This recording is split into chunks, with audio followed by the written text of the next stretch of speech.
Eastern Snowmobile Racing Hall of Fame induction ceremony.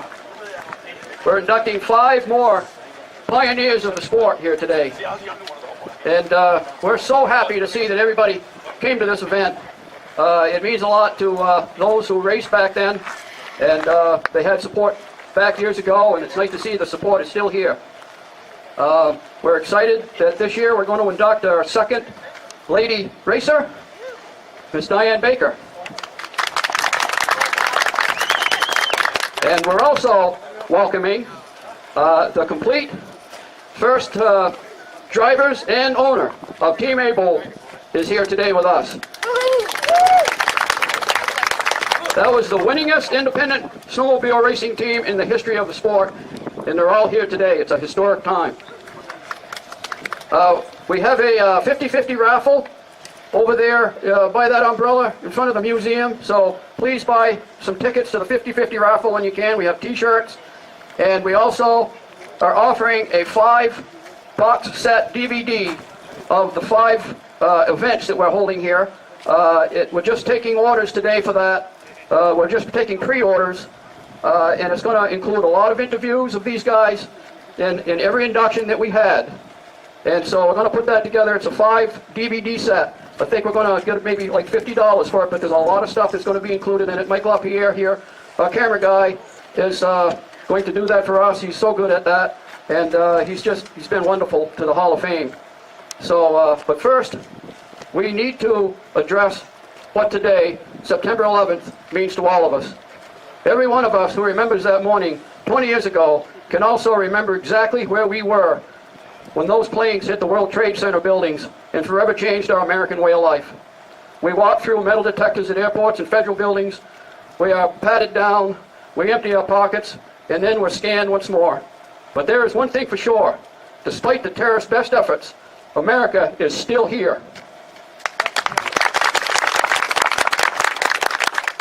And let's please now have a moment of silence for the victims of 9/11, for our troops abroad, for Bob Eastman, for Yvonne de Hamel, and for all of those special people who are no longer with us.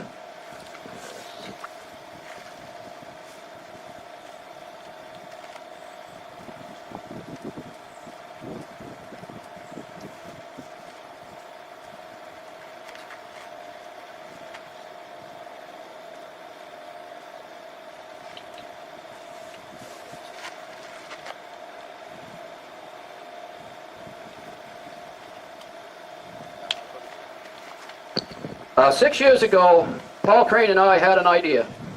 That idea was to create an Easton Hall of Fame for those top early racers who were never recognized for their achievements in snowmobile racing. I came up with the name New England Snowmobile Racing Hall of Fame. Paul said, "Midge, there's just one small problem." I asked, "What's that?"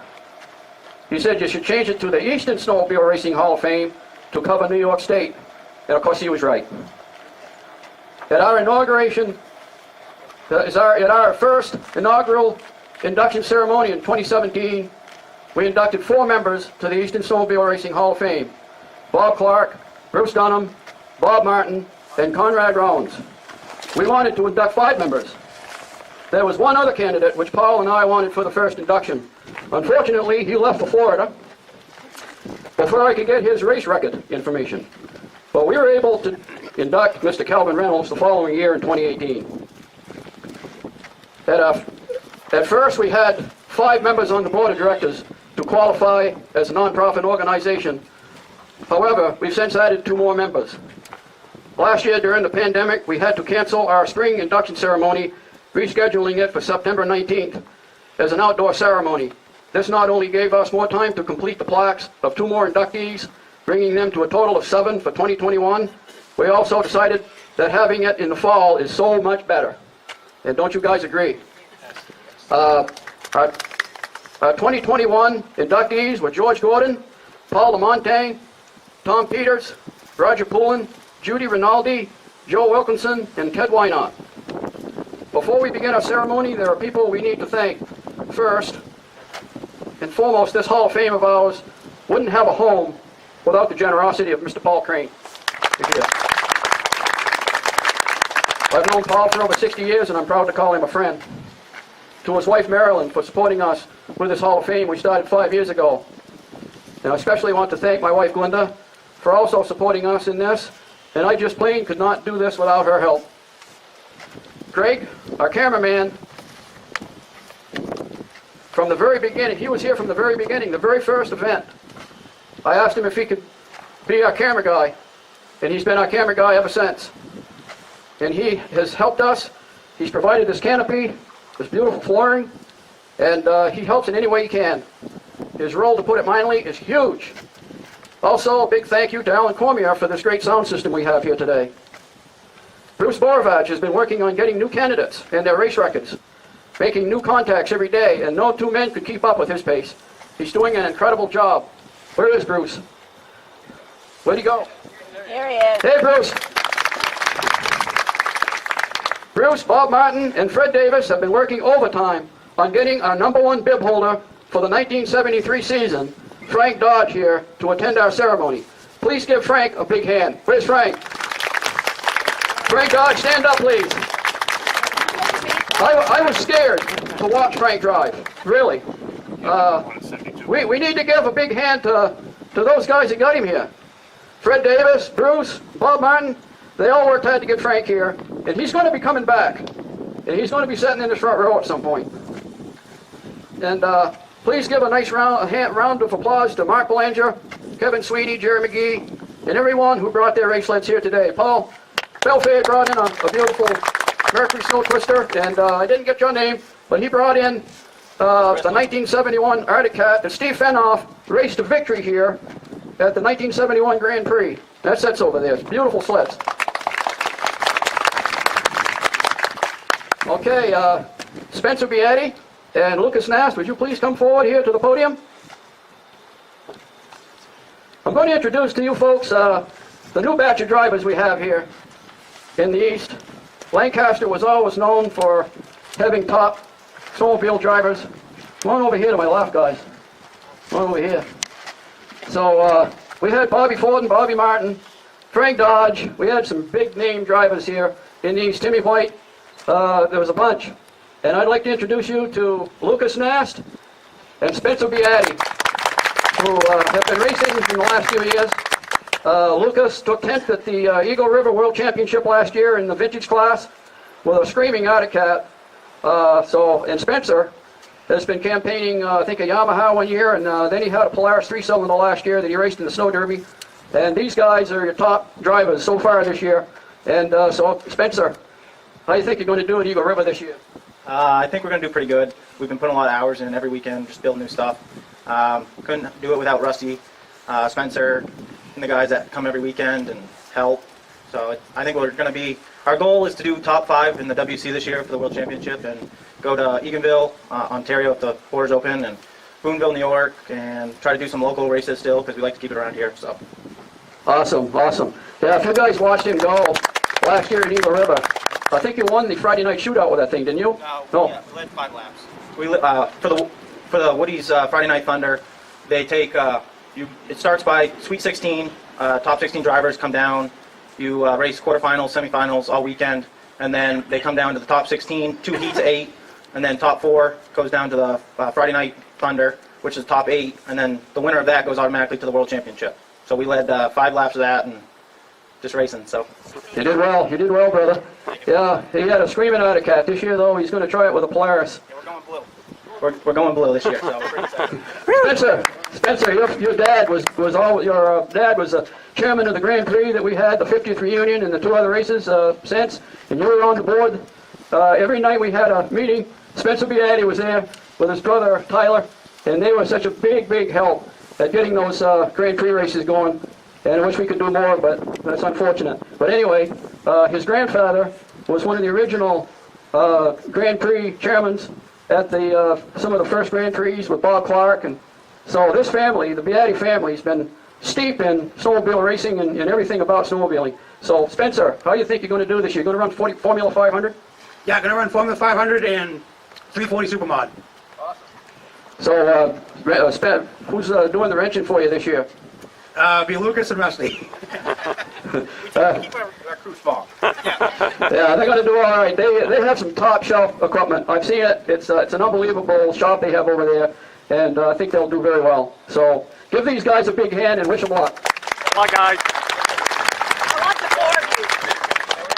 Yeah, we got to do pictures, guys. It's a shame, but we have to do it. Did you want to be in the center? You should be in the center. Oh, yeah, put you in center. Put me in front. You might as well be between two thorns. If I'm in the back, they won't see me. Thank you. Thank you, guys. All right, the wind just picked up, of course, special for me, so I can't keep my paperwork straight here. All right, so we have other people that we have to thank too. Russ Swenton was a big help to get Joe Wilkinson and other people in this place. He helped us with their resumes, and Russ is our historian for the Eastern Snowmobile Racing Hall of Fame because of his knowledge of what went on back then. And we have something we want to give Russ, if he would come to the podium right now, please.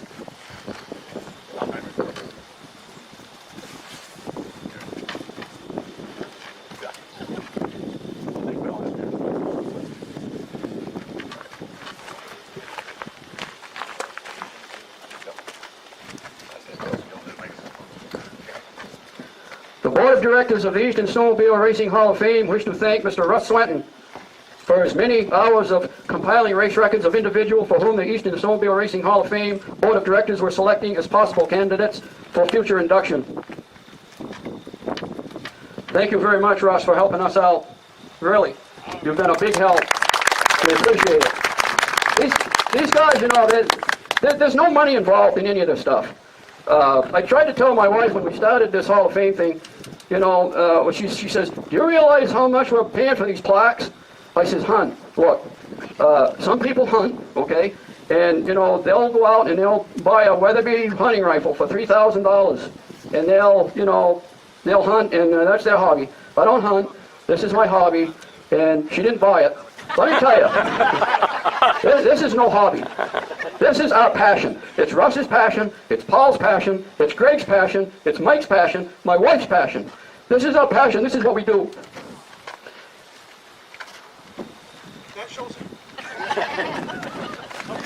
So, thank you very much, Russ. We have others. I don't know if Rick Simula came here today or not. Rick was a big help getting our Eastern Snowmobile Racing Hall of Fame page going. I got a phone call about 3 or 4 years ago. He wanted to know if he could start a page for us. I didn't know anything about it. So I said, yeah. I said, if you'd like to. So here it is. If Rick is here, I'd like him to come up to the podium. If he isn't, we'll send him this. The Board of Directors of the Eastern Snowmobile Racing Hall of Fame wish to thank Mr. Richard Simula for his visionary idea of not only developing an Eastern Snowmobile Racing Hall of Fame Facebook page, but spending so much of his time and effort on making it one of the finest outlets on social media. And Rick has got his own page now, and we started another page with Mike LaPierre as the administrator, but Rick started the whole thing, and he did a wonderful job. Did a great job. Also, before I forget it, Mike LaPierre is doing a podcast here today, and we're probably, 3,000-4,000 people might be watching this right now. Maybe Rick is. Yeah, we've got over 100 right now. Yeah. It's climbing. How many? Over 100 right now and climbing. All right, yeah, so yeah. Who knows how many? And not only that, you can run that, right, 3 or 4 different times, in the next month or so people won't miss it. Absolutely, yeah. Right? Yeah, and I encourage people to share it on their profile for everyone to see. Yeah, so that's kind of neat. All right, I know she's here because I caught a glimpse of her. Would Meredith Audette please come to the podium? Meredith Audette, come on up here, please.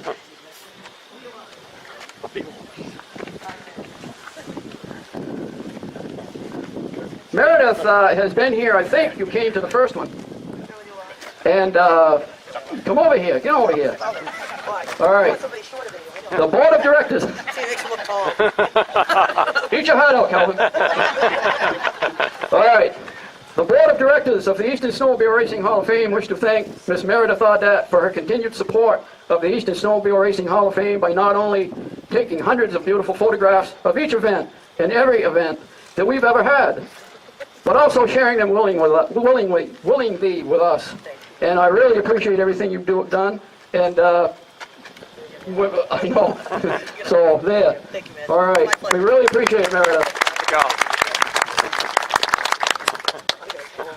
And finally, in a black folder, because I know he was secretly an Arctic Cat fan, and he tries not to show it, but I know it's true colors. Mike LaPierre, please come up here, would you? Mike, I think it was, 2018? I think you came in. We did our first one. We had 3 people putting the thing on, Paul, me, and Greg over there.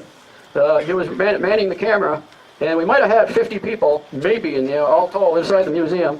And it just kept getting bigger every year. But in 2018, this gentleman shows up, and he walks up, and he said, Mr. Roseberg, he said, do you think it might be okay if I took a video of this event? And I said, yeah, you could stand over there near Greg and do that. And then he comes up to me and he said, Mr. Roseberg, do you think it might be okay if I did some interviews? And I says, no, of course you can't interview these guys, they're mine. Well, he did anyway.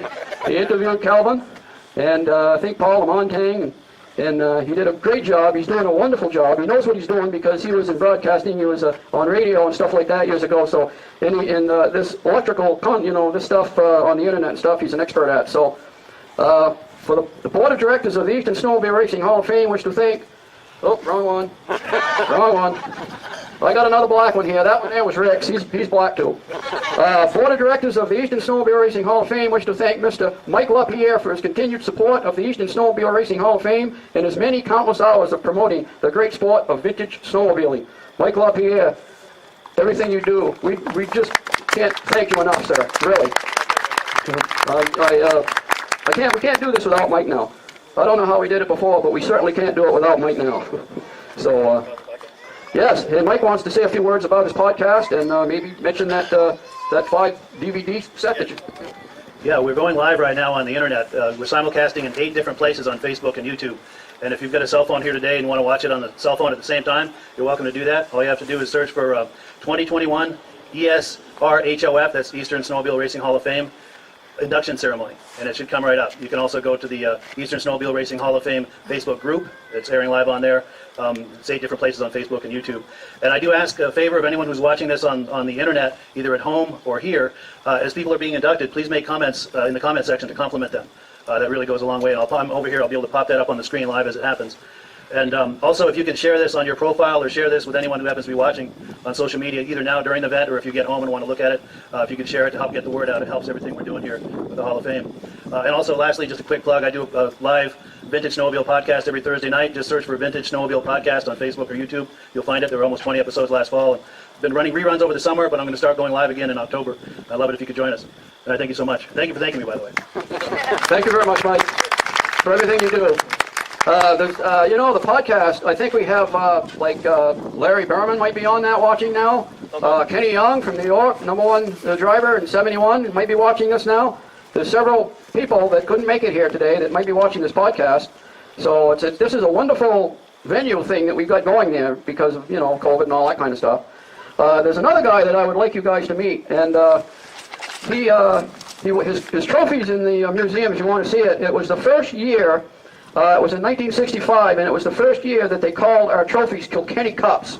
Before that, they called them motorized toboggan racing, and whatever the class was, in first, second, third, and so on. But in '65, they started calling him the Kilkenny Cup. And Mr. Dave Bennett over there won Class A in 1965 at 17 years old. And he had competition. He had Bobby Thornton, he had Bill Buckland, Timmy White. He had some pretty good competition. But that little 8 horse was screaming that day, and Dave was pretty capable. Dave, would you come down here, please? I know he's going to kick my butt afterwards, but I got to get him down here. Dave, you didn't know much about Dave because I'll tell you what. After high school, Dave went where it wasn't very cold.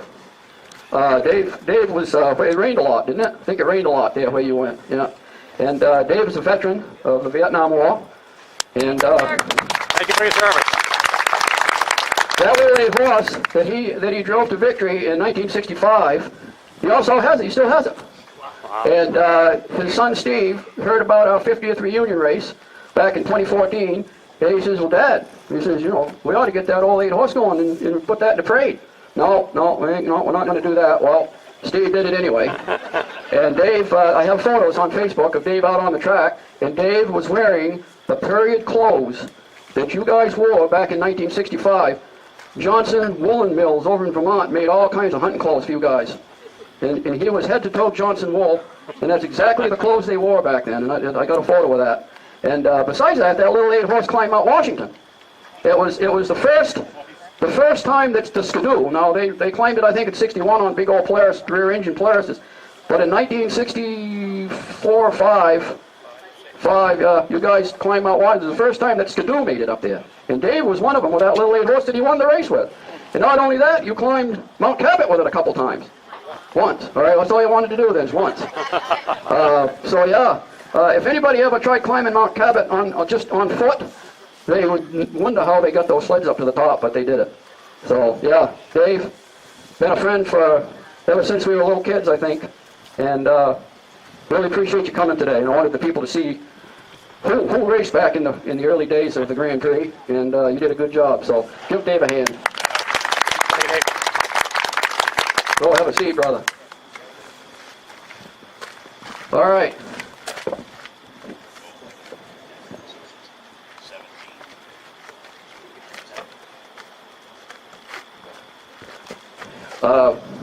Well, Mr. Bill Bold, please.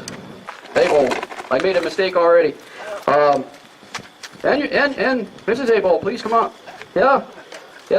I don't think he would have done what he did without your help, so that's a fact, right? All right. I usually have them seated when we read this, but what the heck? You guys want to see Bill Abold? This is a good way to see him right here. William Bill Abold, inducted into the Eastern Snowmobile Racing Hall of Fame 2021. Engine, chassis builder, team owner. Bill Abold began winning with rough snowmobiles in 1973 with driver Ron Hall. Team Abold is the only race team in history to win 3 Adirondack Cups. Ron Hall on a Rupp in 73, Ron Hall on an Adicat in 75. Ron Hall is the only guy that ever won it twice. And then Herb Yancey won it on an Adicat in 1978. I think that was an IFS. That was the first IFS. Bill's engine and chassis building prowess was never more evident than when Team Abold driver Wayne Chip Elwood, stricken with a flu, invited independent driver Herb Yancey to race his Mod 4 sled at the 1974 Snowmobile World Series in Eagle River, Wisconsin. Elwood's cat, arguably the fastest 650 in the country, helped to provide him with the advantage he needed as Yancey became the first non-factory driver in history to win a snow pro race. Team Abold opened the 1975 season by sweeping all 4 Supermod classes, with the newest Team Abold member Herb Yancey capturing the Governor's Cup at Canaan, New Hampshire in December 1974. Herb Yancey also won the 440 class while racing in the PDC Series professional driver circuit, both days at Peterborough, Ontario in 1975. Ron Hall won his 17th consecutive race in the Supermod 1 class, taking home a Kilkenny Cup at the 1975 Lancaster Grand Prix and becoming the USA SSA Eastern Division Driver of the Year for 1975. For the 1976 season, Ron Hall wore gold bid number 1, Herb Yancey wore number 2, and Chip Elwood wore number 11, even after a horrific injury halfway through the season in 1975. Team Abold was one of a handful of teams chosen to race Ardic's new IFS Z-Bar suspension system in 1978. Herb Yancey was voted Driver of the Year at the 1978 Snowmobile World Series in West Yellowstone, Montana, driving this new sled. Team Abold has won 8 World Series number 1 place titles, plus 13 top 5 finishes, with 3 different drivers in 6 consecutive Snowmobile World Series between 1974 and 1979. From 1973 until 1980, Team Abold drivers Pat Abold, Chip Elwood, Ron Hall, Dave Heitzholz, Ray Resnick, and Herb Yancey won more Eastern titles and championships than any other Eastern snowmobile race team in the history of the sport, thanks to their superb talents and the amazing talents of the one and only Bill Bold. This guy is a legend, folks. An absolute legend for all of us. And there's one on the wall just like that. Well, I don't know what to say. I had a little speech I was going to give. Everything that I had in my speech kind of blew my speech. Yes. Not really. I think I can win it here. Okay. Everybody here, I want to congratulate and I want to thank you for coming. It's a I just never realized, all the times that I spoke at different events and so on, what a great group you got. I mean, you guys work so hard. And I definitely want to give everybody a lot of thanks. Bruce, after many phone calls, I got a lot of information, but the most information I got was sitting right here today. If everybody could enjoy it as much as I'm enjoying it, you'd have the whole parking lot full of people. But you got a pretty good group today. You know, I come from a long history of racing, that's for sure. You can tell by my looks. We've had a racing family since we started, and part of our family and a group that Midge was talking about, our whole race team was a team, and team was very, very important to us. And I'll tell you, I myself enjoyed every minute of the races. All the people we met, a lot of them here today, was impressive. But one of the most things that I respected and I learned a lot about was the induction when Bruce called me that I was going to be inducted in the Hall of Fame this year. I was both excited and humbled to be a candidate. I was also very impressed with the history of the group of the special people that have already been indicted. Indicted. Yeah, that's no problem.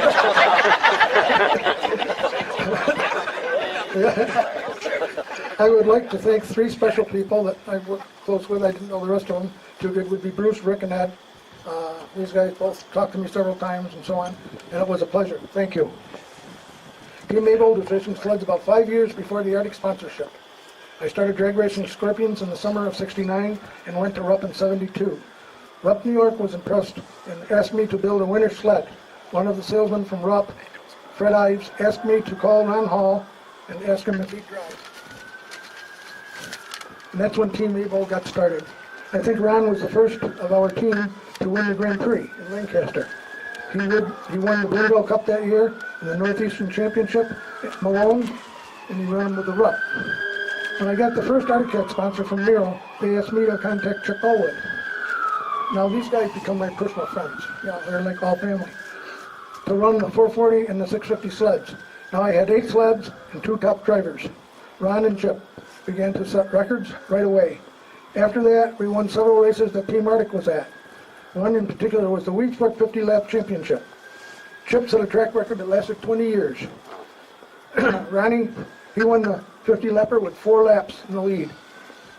That was impressive. I couldn't get over it. We all went to dinner later, and Arctic came to and pat me on the back, and I said, well, the first thing they said that kind of got me mad is, you should have Ronnie Hall to get on a exercise deal. And I thought to myself, 50 laps, 4 laps in the lead, you might better practice what you preach. Yeah. I didn't have a lot of couth in those days.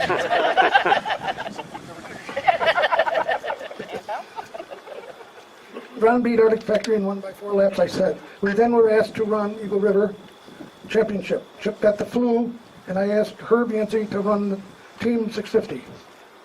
After his victory, I asked Chip if he would like to run with the race team. Or Herb, I'm sorry.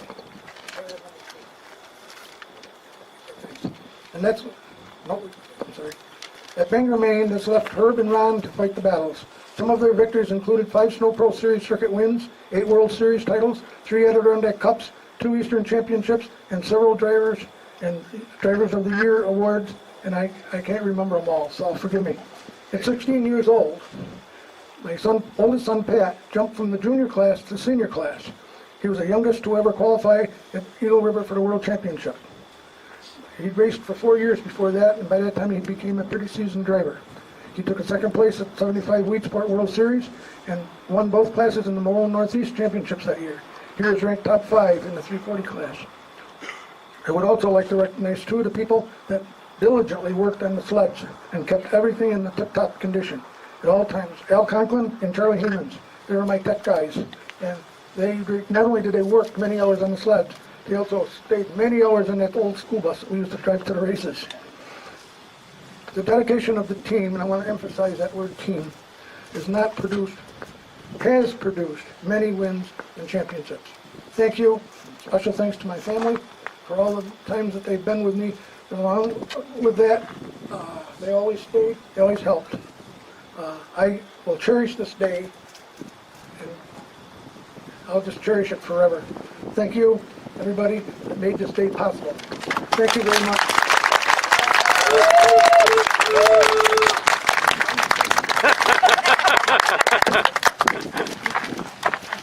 We gotta have photos. We gotta have photos. Get up there. Your paper. Want to do it later? Yeah, get a photo. Come on. Get over there, Kelly. Okay. Where am I going? You're over there with Midge, I think. Down with Midge. Follow Midge. Just flag, too. Yeah. Gotta hold that up. I gotta have a little, I gotta say something to him. In this plaque here, I had a photo of Bill, and he had a real stern look on his face. And I love that photo because it gave it like, he was just, the task at hand was the concentration, of the day was in his face. And, well, family didn't like it. Family didn't like that scowl. So they said, no, we want a picture of him smiling. Well, this is a good picture, too. The handsome guy. So that... Yeah, well, that's, I like that other one, but this is the one you guys chose. So there you go.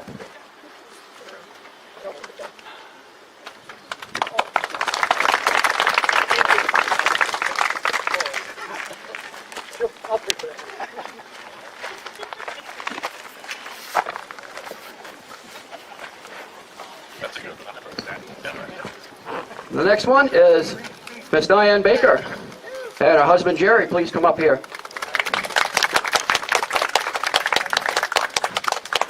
Diane is our, like I said before, our second lady racer that we're inducting here today. Her husband told her that she should go for this and just give it a try. She told me, she wrote me a little message saying that she was going to try, she was going to send a resume and see what would happen. Well, this was the most extensive resume this side of her Gansey, I'm telling you. And she used to be the secretary in USSA or some one of those events. Yeah. Oh, WSRF, ESRA, and Pro. She was good at it, let me tell you. The resume was unbelievable, and she says, well, you don't have to put it all in there. Well, folks, I wish I'd have brought my glasses. Oh my gosh. Oh, my wife, maybe you can go over and get the glasses out of the car. The car or the Jeep? The car. In the little pocket in the door. I'm going to maybe try Paul's. Oh, I'm good. I'm good. Paul's work. Diane Baker inducted into the Eastern Snowmobile Racing Hall of Fame 2021. Diane's first race in 1968 ended in a crash while driving her future father-in-law's brand new 2.3 Skidoo. But in her second race, a drag race on the same day, driving her future brother-in-law's big 640 TNT, she finished with a big win. When her husband was deployed to Vietnam shortly after, it would be 3 long years before she raced again. Diane won 2 races and finished third in points for the 1972-73 season in USSA. She was the only woman in the East to qualify for the Class C final at the World Series in Malone, New York, capturing 4th place. With a series of top wins during the next 3 years, she finished as high point champion in the women's Class 1 for 1977. In 1979, Diane was voted USSA Woman Driver of the Year, received a Sportsmanship Award at Malone, New York, and grabbed a third in both women's Class 1 and Class 2 at the Snowmobile World Series in Fulton, New York. From 1979 to 81, Diane made second in point totals and grabbed second in the ESRA Snowmobile World Series at Cobleskill, New York. She won a first-place trophy in women's Class 2 at the 1985 ESRA Snowmobile World Series in Schroon Lake, New York. Diane made women high point champion in Mod 1 in the ESRA division from 1981 till 1986. She made second in points for the 1986-1987 season and took second in the Snowmobile World Series at Skowhegan, Maine. Diane was ESRA's high point champion from 1988 to 1991 in women's Class 1 and Class 2. She was best overall champion in the men's division in Mod 1 and Mod 2 for 1991 and was named once again Woman Driver of the Year. She took the 1992-93 season off to work as a race official in the paddock area, but she resumed her winning ways, making high point women's champion from 1994 to 1997 in Mod 1 and Mod 2. Miss Baker tried her hand at snowcross racing from 1998 to 2000, picking up wins at Tupper Lake, New York, Vernon Downs, New York, Stevenson, New York, and Pulaski, New York.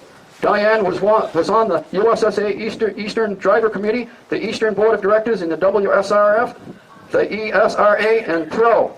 was the secretary for some of these organizations, and was a certified New York snowmobile safety instructor for 14 years. Safety instructor, yeah, okay. Yeah. All right. Welcome, please, Miss Diane Baker.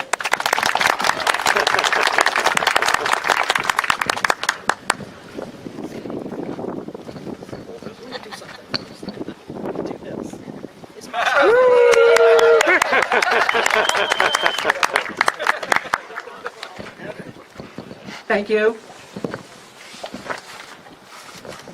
You've got your notes. Like it's split.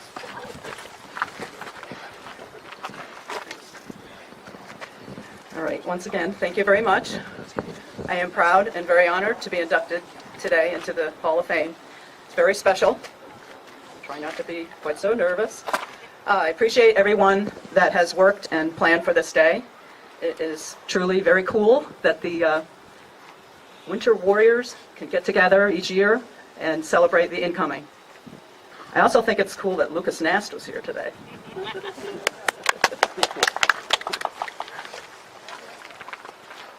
The race organizations are kind of dwindling, so that's the future. Lucas is the future of racing, Yep. and that's very important. I would like to acknowledge Midge and Glinda Rosebrook. Thank you both for your time and dedication. Midge, you are one of the history keepers of the sport that I love. You followed your dream of a Hall of Fame, and here we are today, 5 years later. Thank you so much.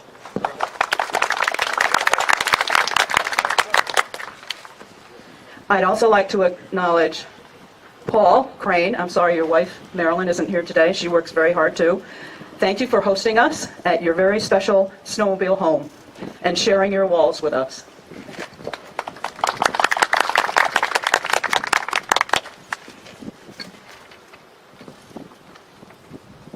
It had been a very long time since I thought much about racing in the good old days. Then my husband Jerry and our son Corey got me hooked on the Facebook site. Rick and Terry Simula, thank you for your part in starting up the first Facebook ESR Hall of Fame site. We are lucky to connect with one another. It's very important these days. Thank you, Rick and Terry.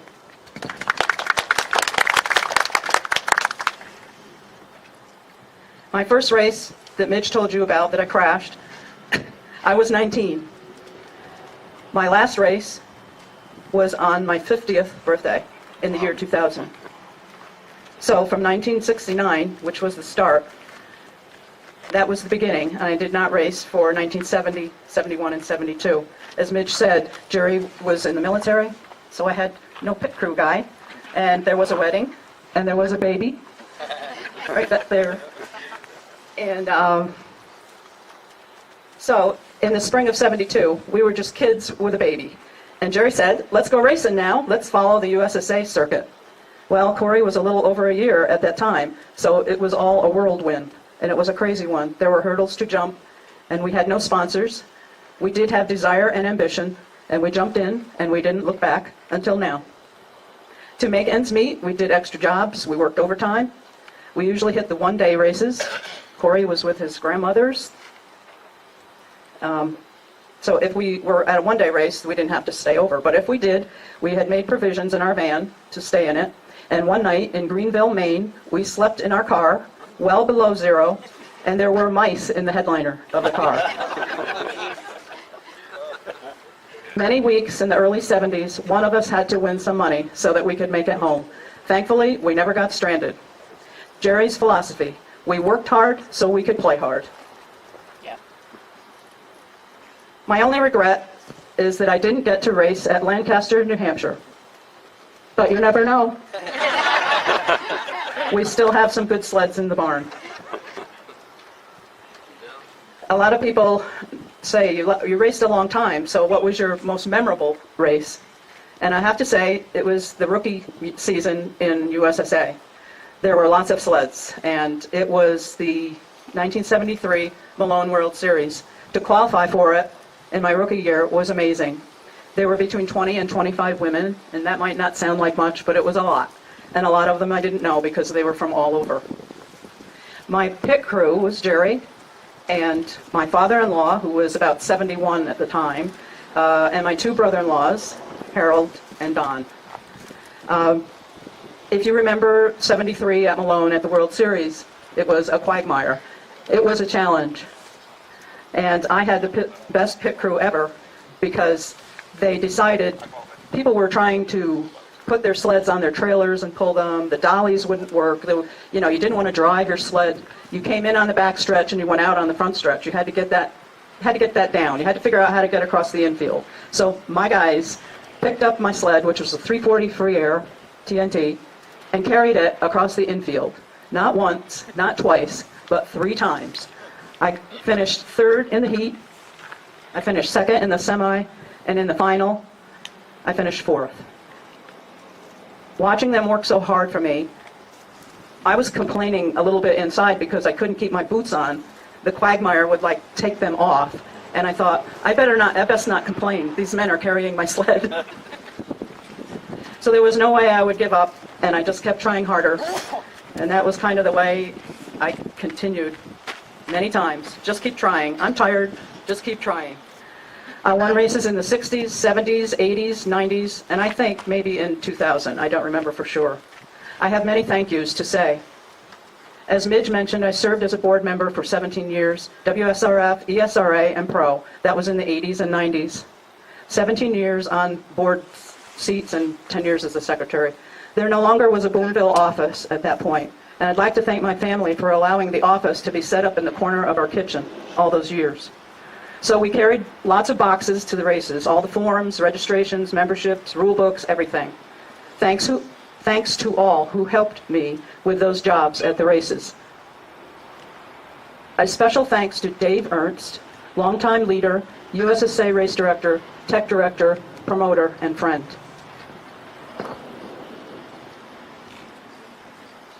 I made a comment on Facebook one day that I didn't know what I had gotten myself into because Jerry and his 2 brothers, they were all racing in the same class against each other. So I said that. I didn't know what I had gotten myself into, and a wise man replied to me on Facebook, I can tell you, he was a fellow racer, I can tell you what you got into. A life that most would not understand. A life that you wouldn't trade for anything. A life filled with memories and many, many friends made along the way.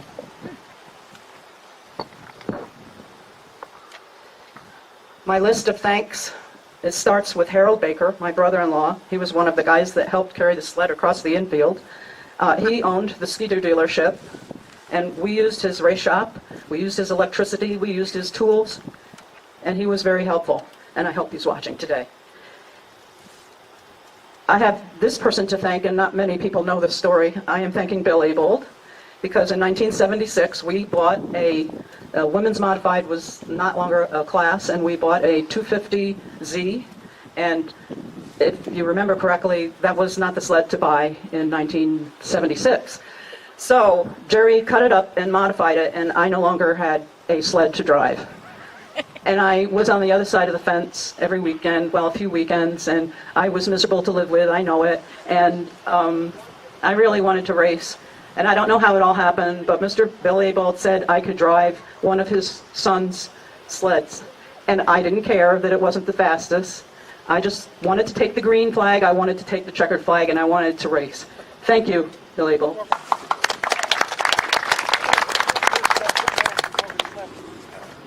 Pat? I wasn't sure if it was Pat or Dan. Wouldn't have been mine, because I wouldn't have gave mine up. No, I think it was Dan. Thank you, Dan. You're all right with me. You just go. That's okay. I also want to remember some people that helped me out. R.L. Cook and Jim Rockefeller in 1977. I drove their RV, their 245 RV Ski-Doo, and that was the first time that I got high points in any class. In 1982, also, Jerry and Bill Day from Niagara Falls, I drove their Sonic, and I finished first. And I have lost track with them. If they're listening, I sure would like to hear from them. I'd like to thank the Nicholson family, Wayne and Eric. In 1994, I traveled with them, and it was the experience of a lifetime.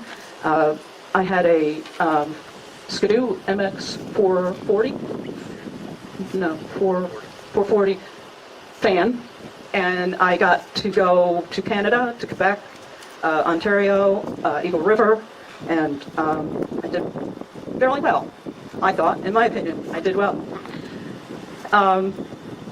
The Nicholsons have been lifelong friends. Rob Sapp and his dad and Christy, I also hope they're watching. I drove their Arctic Cats for 4 or 5 years in oval and snowcross, and miss them all.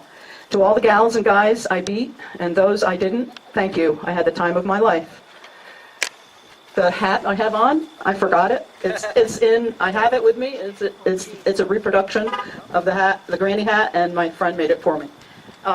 I just have a couple more important people to thank. Corey, my little boy. I always said he was orphaned by racing. Where'd he go? Oh, there he is. I thought you left. Soon you were traveling with us. And I thank all my fellow racers and friends for keeping a watchful eye on you while I was racing on the track. Thank you, Corey, for everything you've done for me, sharpening carbides and studs and studying the tracks and testing and getting everything race ready. You've always been a great helper and a great racer. Thank you, and I love you.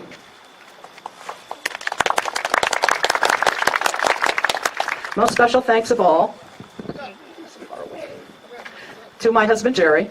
I never, ever thought, nor would I have tried, to have done this racing on my own.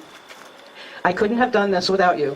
You were there if I needed encouragement. You always gave me the best advice and sled setups possible. Your inventive skills made our modified sleds great. I am so thankful you and Corey can share this day with me, and I love you both. I had to say something nice about him because I know he's going to say something about me now.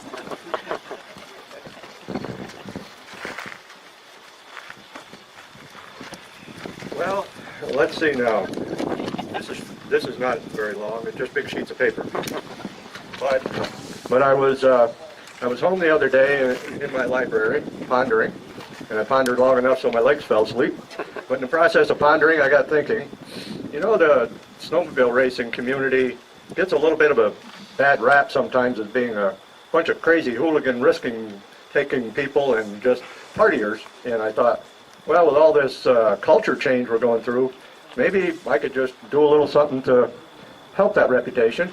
And I thought, well, if you were a tech man at a racetrack or if you owned a motel for the year-end banquet, that wasn't too bad of a statement with snowmobile racers, because we've all had our times there.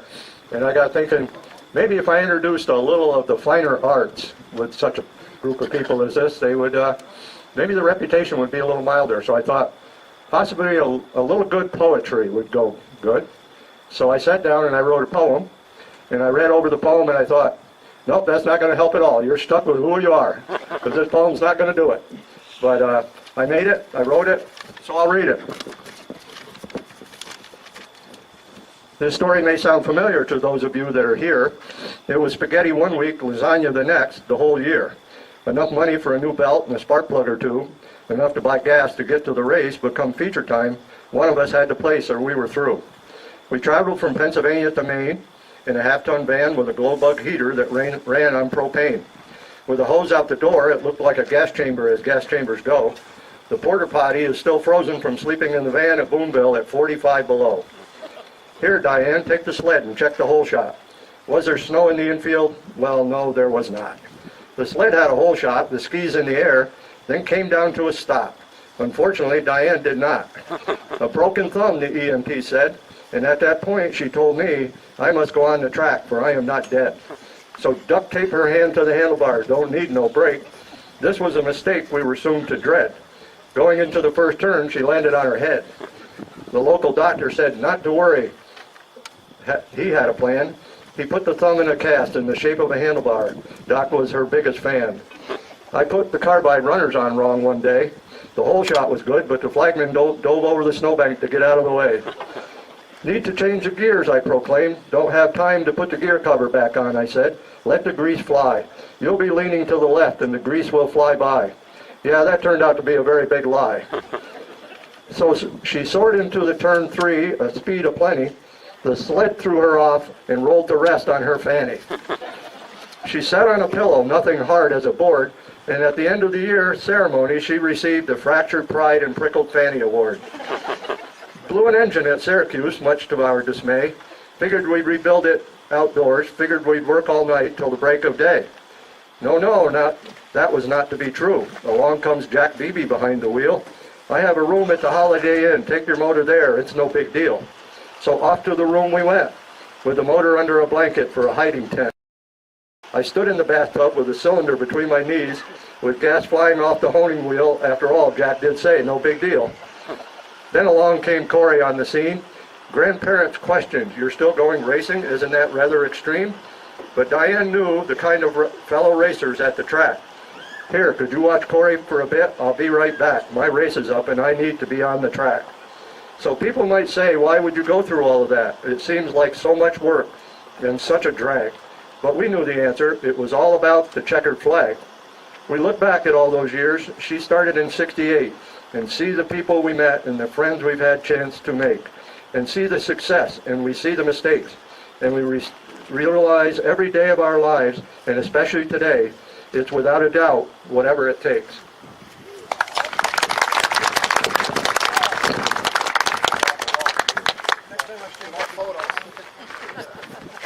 Corey, why don't you get the baby down here too? Yeah, I'm trying. Get it all in.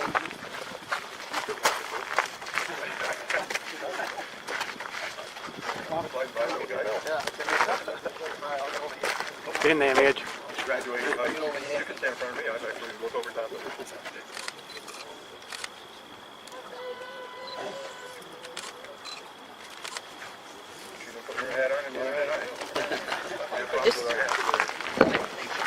Thank you, guys. That was a great point. Yeah, that was enjoyable. Glory days, Diane. Diane, we have a little extra surprise for you too. How did you know I love snowflowers? I'd like a picture, please.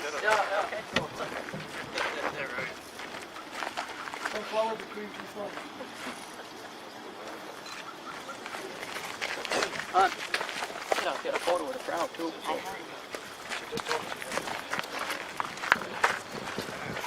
All right, the next person we're inducting today is probably one of the most important people when it comes to the snowmobile and snowmobile racing. And his family could not be here today, but we have Betty Newell, who was the secretary at Timberland Machines at the time. Come on up, Betty, would you please? This is Miss Betty Newell. She's a longtime friend of ours. She does way more for Lancaster than we deserve. And she's going to accept this for Terry Burkos, who is maybe watching right now, Gayleen Paris, and Rick Bottoms, the three children of Mr. Robert J. Bottoms. He was a promoter, inducted into the Eastern Snowmobile Racing Hall of Fame 2021. Bob was employed by Timberland Machines Limited of Woodstock, Ontario in 1956. After thoroughly searching northern Vermont, New Hampshire, and Maine for a second facility, Bottoms chose Lancaster, New Hampshire as Timberland's newest branch. Due to the central location and the fact that it was the county seat, Bob was a natural salesman, and many have described him as being a marketing genius. He was responsible for the early local success of the Bombadil line of logging equipment, as well as the Timberjack log skidder. But a phone call in 1958 from J. Armand Bombardier would change forever our northern winters as we knew it, when Bob was invited to Valcourt, Quebec, to look at the latest invention, a small over-the-snow vehicle named the Ski Dog. Bottoms was accompanied by his young salesman Paul T. Crane, and when J. Armand offered Bob a test drive, Bob instead gave the green light to Crane. While the two stood watching, Crane drove it down the unpaved main street of Valcourt. It was a ride for the ages. Bob agreed to take one to test the market. Bombardier saw it as a vehicle to replace the snowshoe for trappers and loggers, but far-thinking Bottoms was already visualizing it as a potential recreational wintertime bonanza. Bob was the motivating force behind Skidoo's early success, and Timberland Machines quickly outgrew its old building on Canal Street. The company broke ground in 1966 for a brand new huge complex on North Main Street to house a sales inventory of over 10,000 snowmobiles a year at its peak. Bob Bottoms, along with other enthusiasts, helped form the first snowmobile club in America, the Lancaster Snowdrifters, in 1964. Guess who else was at that first meeting? Paul Crane right here. He was instrumental in helping to develop snowmobile racing in Lancaster in 1962, and he even thought up the name Grand Prix for Lancaster's bicentennial in 1964. Through Bob, Timberland Machines purchased a huge silver cup for the 1966 Grand Prix, naming it the Kilkenny Cup, and donated it to the Snowdrifters. With Bob's leadership, the Lancaster Grand Prix soon became one of the most prestigious snowmobile racing events in North America.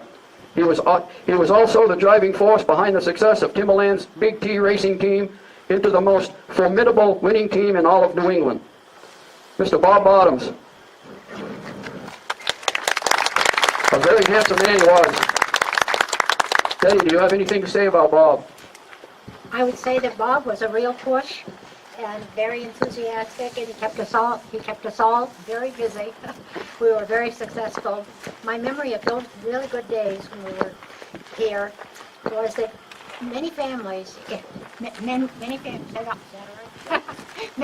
most families in Lancaster had someone who worked at Timberland Machines. If you went through Lancaster, every house would have a minimum of one snow machine in its yard. If you went out from your door, any time of the day or night, you would hear the motors of snowmobiles. We were hardworking, we were healthy, and thank you, Bob, for all you did for the town of Lancaster. It became a destination. Thank you, Betty. Betty was a long-time employee at Timberlands, and she was also a driving force behind a lot of things that went on up there. Very, very valued employee at Timberlands. Kelvin, you knew Bob Bottoms more than I did. I know Bob Martin, of course, isn't here today. So do you have any words to say about Bob Bottoms? Or I can bring the mic to you. I've got quite enough. Well, that's happening, Mitch. They're watching. Yeah. They're making comments. We've got Terry, Aileen, Rick, and Frank watching. They say hello and thank you. Well, let's see. Can you hear me okay? Oh, yeah. Thank you, guys. Hey, you better. See, it's kind of who you talk to, but my father was the first skidoo dealer in the state of Maine. It could have been somebody else. It could have been Bruce Dunham. His father could have been, but my father, I believe, was the first skidoo dealer in Maine. And he went up to see Bob Bottoms because he was a hunter. He wanted a machine that would go over the snow in the wintertime and hunt bobcats. And he went up to see Bob Bottoms, and Bob took him up to his house, and he showed him this machine that would go over the snow. And he said, my father said, well, would you sell it to me? And Bob said, well, we're not really set up yet to sell to people, the public, but if you want one, I can get you one. And my father said, well, how about becoming a dealer? And Bob said, we never even thought about having a dealer, but yeah, but anyway, we'll put you on the list. So that's how we became one of the first skidoo dealers in the state of Maine. And the thing I know about Bob, I've got pictures of him in my showroom, and he and the president of Bombardier, and there's all kinds of memorabilia. But the thing that I got to thank Bob for was to setting up the racing team with Bobby Faulkner as the head. When I first came to Lancaster to race in 1965, Bobby Faulkner was like 19 years old, and just with him buzzing around like this, you know who you had to beat today, because Bobby was everywhere, and he was so excited. And Bob Bottoms picked the right guy to head that racing team, and the team was professional. It set the tone for everybody that raced canoes. And Chris Matty, and Frank Dodge over there. all the two guys on the team, especially Dave Pickard, Bruce Dunham, the guy from Gorham, Maine called Reynolds Raiders. Yes. So anyway, Bob is the one responsible for that. And also he was responsible for hiring guys like Bill Solomon to run you know who Bill, I mean, Bob could pick the guys, and that's who really runs the company, is the guys he picked. So you can't get enough credit to Bob Bottoms. I mean, definitely everything you said he was, and everything you said, I mean, definitely, he's the man. Thank you, Kelvin. Yes, Kelvin, his dealership, Reynolds Raiders, was one of the top teams in New England at that time.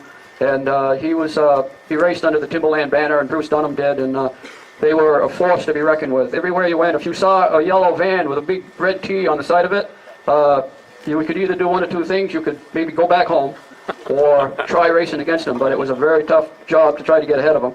Anyway, we'll have a photo here with Betty and Paul and I. And this plaque I will send to Terry, and we have one on the wall, Terry, and you can watch that happen. When we drop the cloth in there, we're going to ask people to maybe hold back till we get the cameras in there, and we can show the cloth dropping, and Bob is on the wall.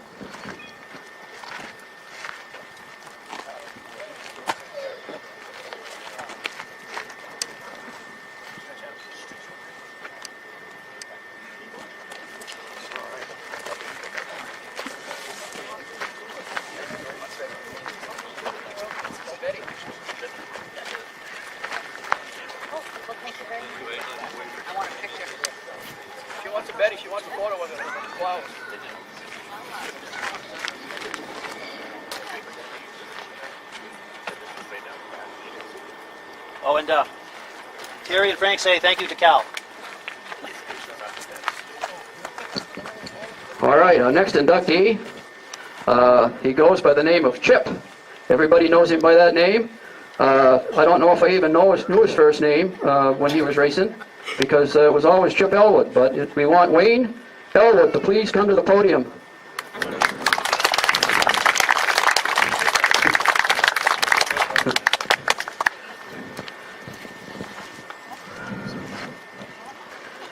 Wayne Chip Elwood, inducted into the Eastern Snowmobile Racing Hall of Fame 2021. Chip's first race was in 1969 at a local event near his home on a borrowed 399 TNT. He won first place against more seasoned riders. At Malone, New York, Chip won 7 out of 8 races he entered, plus he took first place in the Liberty Redfield in Forestport, New York. In 1970, Elwood began racing for the Widowmakers team on Arctic Cat and driving the only cat in the 440 finals in 2 World Series, capturing 5th place in the first Snowmobile World Series in Rhinelander, Wisconsin, and 5th at the second Snowmobile World Series in Ironwood, Michigan. Chip was offered to race for the famous Team Abold in 1973. He took 2 50-lap Norwich Opens on his Mod 3 Arctic Cat in a field of Mod 4 sleds in 1973 and 74. Wayne Elwood helped provide Team Abold with its third top driver on our eastern track, solidifying this team's legendary status as the winningest independent snowmobile racing team in the history of the sport. He set a track speed record at the Weedsport Speedway that held until it was broken by a stock car in the mid-1990s. Elwood's Mod 4 Arctic Cat was widely regarded as one of the fastest, if not the fastest, 650 in the country. Chip won Super Mod 4 at the 1974 Northeastern Championship in Malone, New York on Saturday, but halfway through a heat race on Sunday, he stopped to help an injured driver, losing his chance to win the race, but he did receive the Sportsmanship Award for his quick actions. Chip was very seriously injured at Bangor, Maine halfway through the season of 1975, but he was so far ahead in points in both Mod 2 and Mod 4, he still received gold bib number 11 at the end of the season. A conservative estimate of over 300 first, second, third place wins can be easily tallied in the career of the very popular, flamboyant, and charismatic Mr. Wayne Chip Elwood. The ladies can tell you, I've heard stories that Wayne was very popular with the young ladies back then. Is that true, Wayne? Rumor has it. A lot of rumors are true. Yeah, here we go. Oh, yeah, thank you. Yeah, that's really nice. Thank you. Well, there's so many people to thank that I don't even know where to start. My whole family's here, and my good friends from down home, and one of my very good friends, racing partner, so to speak, Jackie DeWitt's here, and hopefully she'll be up here one of these days. And, I can guarantee it. I was blessed to be able to have 2 mechanics, which both of them became personal, lifelong friends. They both were geniuses. And one was Everett Regal, and the other one was Bill Abald. I'll tell you, I couldn't have done it without him. And one of the most important people to thank is Bob Swartz. Bob kind of took me under his wing out there at Rhinelander. It's a long story why I had an Arctic Cat out there, but I did. And Bob was so good to me. He treated me like I was his own son. And I was always very appreciated for that. For any of you who don't know Bob or whatever, he was owned Nero, Nero, and was a distributor for all Arctic Cats for the whole East after a while, yeah. If I can get through this, I wouldn't have been able to have done this for my dad and my mother. My dad, I'll make this short, was a sophomore in high school, and we had this federal judge at that camp up our road, and back in those days, I think it was 1935, I think, you know, the only entertainment was to watch baseball, you know, so this federal judge used to go down and watch our high school team all the time, and our dads, and I guess Dad was pretty good, so he asked my grandfather if it was okay, and he had him try out for the Cincinnati Reds. And I remember Dad telling me that he pitched 2 innings, he struck out the first 2 batters, the next guy hit a home run. And he said he remembered how they flocked to him and knew they were going to sign him and everything. And then he pitched another inning, struck out 2 more, and the other guy grounded out. They wanted to sign my dad. Well, The judge says, well, you can't. And they said, well, why not? He's only a sophomore in high school. So he went on. He didn't leave. The judge was going to pay for him to go to college and everything because my grandfather didn't have any money, but he couldn't do that because my grandfather only had one arm. He lost it in a hunting accident before Dad was born. And so subsequently, Dad didn't go. And he played town team ball, and my mother had clippings home, striking out 17 batters, 15, 13, 12. I mean, he obviously must have been pretty darn good. And I just hope that being able to achieve this honor here today, and it is to me, I hope Dad could live his dreams through me. He is right now. He is right now, Chip. And you deserve to be here. Yep. And the whole team is here. Yep. And we're going to get photos. No, do you, Mr. Mel? Oh, okay. Oh, okay. No. Come on up.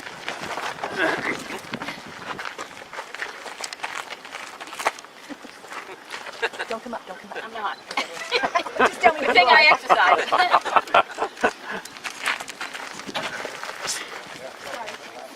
Hey, I'm fine. Oh, here you go. Got mine? Yeah. And Thank you. hold up.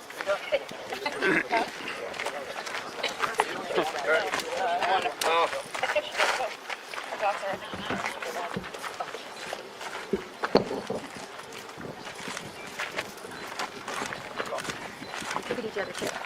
Look at your daughter. Look at her. What? Oh, Yeah. thank you. All right, Chipper. Thank you, Chip. Hey, before we do this last inductee, I see Shane Beatty over there. I want Shane to come over here. Please come over here, Shane. Would you come over here? Shane Beatty grew up around snowmobile racing his entire life. His dad used to have to pick him up and set him on the seat of the dump truck when they used to go around and make laps around the Grand Prix racetrack. And back in 2010, 2011, long in there, we got the idea that maybe we could do a 50th reunion of the Lancaster Grand Prix. Remember that? I do. There was only one person that would be qualified to be chairman of that race, and he's standing right here. And when I wanted to find out who could be our board of directors, it was Paul and I. There's two. We had to have five. I knew Bob Clark would sign on as a director. I knew Shane Beatty would sign on as a director, and I needed one more. So Greg over there, Greg Allen, was the only guy I actually called or messaged to be a board of director, and he said yes. So Greg was the only guy, because these guys here I know would go on anyway. But Shane has always been in our corner with his Hall of Fame, with the 3 Grand Prix that we did, and I just want to recognize somebody that stayed up nights. He put on the greatest race in the East. Everybody said that. Everybody that raced at Eagle River, everybody that raced at Valcourt. George Sampson came up to me at the Boonville banquet that Ed Stapp put on a few years ago, and he said that Grand Prix is better than Eagle River. And this gentleman right here is because that was that good. And Shane Beatty, I just wanted the people to see you, and yeah, you're going to kick my butt later too. So, yeah. Well, there was more than Shane, but you're the one that got the team together. All right, next inductee. Let me just tell you this. There is probably no better racer in New England than Bob Fortin on that Skidoo. He won the 295 class and the 340 class every weekend, everywhere, for about 2 years, 1970, 1971. It was Bob Fortin that won, and then whoever else filled in on the field, but it was Bob Fortin. So we all knew in the 1971 Grand Prix who was going to win the 295 class and who was going to win the 340 class. It was going to be Bob Fortin. The problem was nobody told Stephen Fenoff. There's a little Attic cat up there next to the building with the engine sticking out, a little 71, what do they call those, EXTs? That's an EXT special, and how special that sled was. Because he cleaned our clock here in 1971, and Stephen Fenoff's name is on the Kilkenny Cup. Stephen Fenoff, would you come up here, please?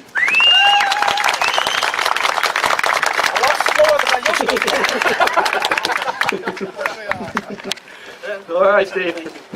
Stephen Fanoff, inducted into the Eastern Snowmobile Racing Hall of Fame 2021. Steve began his racing career in 1969 on a motor ski for Benoit's of St. Johnsbury.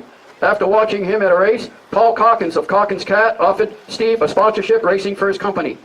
At the 1970 Lake Region Open in New Hampshire, Fanoff, in only his second race on a Cat, took second in a 4-hour endurance race, and the following day, first in the 57-mile cross-country, winning first overall. When Steve finished fifth in Class 2 at the Balsams against larger dealers and distributors on a non-competitive machine, Arctic Cat distributor Rod Hughes stated, "This boy has got to have some engine." Putting Steve Fanoff on a competitive racer was the best thing that ever happened to Calkins Cat. In 1970, Steve won the Devil's Bowl in Fairhaven, Vermont, winning in both Class 1 and Class 2. He raced to a first-place win with his Mod 2 Cat at the prestigious Schaefer's Open Modified race in 1970, winning the Schaefer's Cup. Steve qualified for the first USSA World Series race in Rhinelander, Wisconsin. Driving the race of his life at the 1971 Lancaster Grand Prix, Steve won overall in Mod 2, having his name engraved on the famous Kilkenny Cup. Steve finished first in both Mod 1 and Mod 2, winning overall points to take home the Governor's Cup at the Massachusetts State Championship. Steve also grabbed a first place and a second place at the Paul Bunyan Open 2 years running. Steve Fanoff has won a countless number of other races, both sanctioned and non-sanctioned events during his career, making him one of State of Vermont's all-time top snowmobile racers from the golden era. Mr. Steve Fanoff. Ah, boy, look how young that guy was.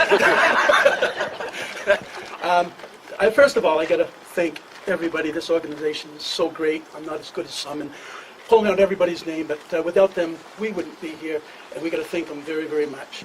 And isn't that right? Matter of fact, let's give them a good hand, all right? The wives that Nolan mentioned a lot of times either, and they just help so much. And I've been coming to this, and it's fun.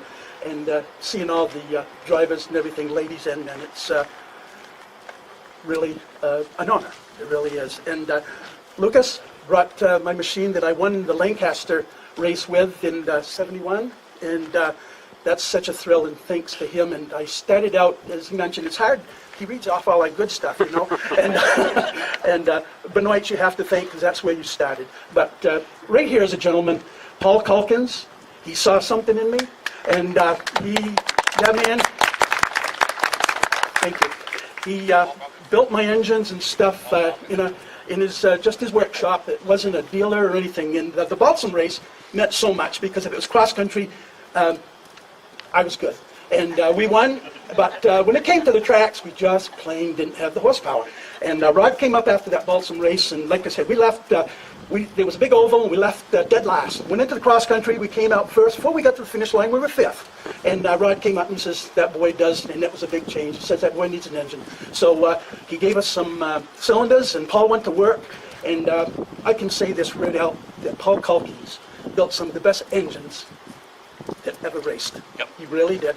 And the sad part is he didn't get this machine going until about mid-year, and then she really talked, but I couldn't quite get in. But we could have made him really worry at the World Series. That's one that I missed, and I'm so sad that I missed. But that was a big part of it. And then we went, there's a race I have to mention. It wasn't actually sanctioned by this, but it's so big. The first World Series in Rhinelander, Wisconsin. We went to West Yellowstone first. The week before, we drove out, and I was fortunate enough that Rod he hired me to go with the machine so we could take him out, because I didn't have any money to fly out and that stuff. So we went out to West Yellowstone, and it was a huge race. We was in the A mains. He was only 6th. I only finished like 4th, but that to us, for being that far away and everything was super. Then we went to Rhinelander, Wisconsin, the first World Series. Let's put it this way, my cat didn't know how to swim. And so we did not do that. Well, I admire a cat sitting beside me, and he pulled it out, and I wish I would have talked to him that day. And so there was one other one I wanted to mention, and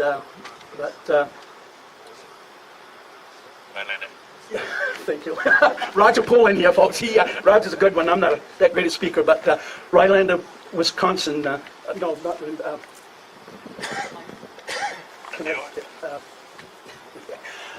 it's on here, I think, but when the World Series, I mean,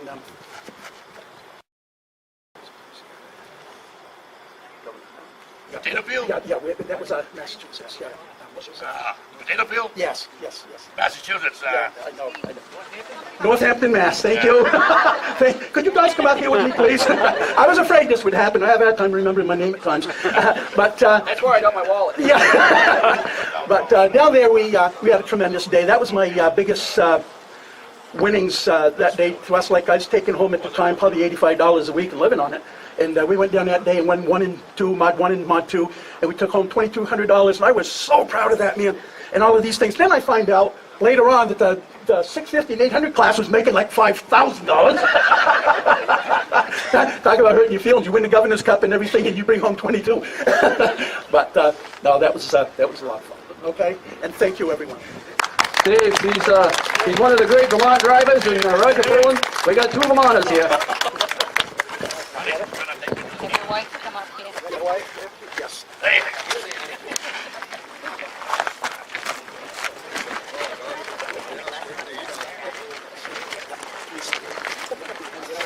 Next, you in?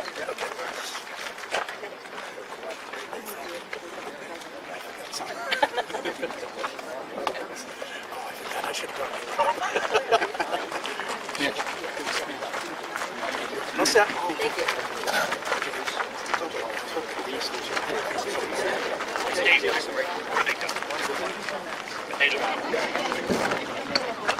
First Boulevard just told me that we have a gentleman here that you need to meet too. His name was Huge in early snowmobile racing. He brought Yamaha to New England, and he did very well. Is Ronnie Womet here? Can I have Ronnie come up here, please?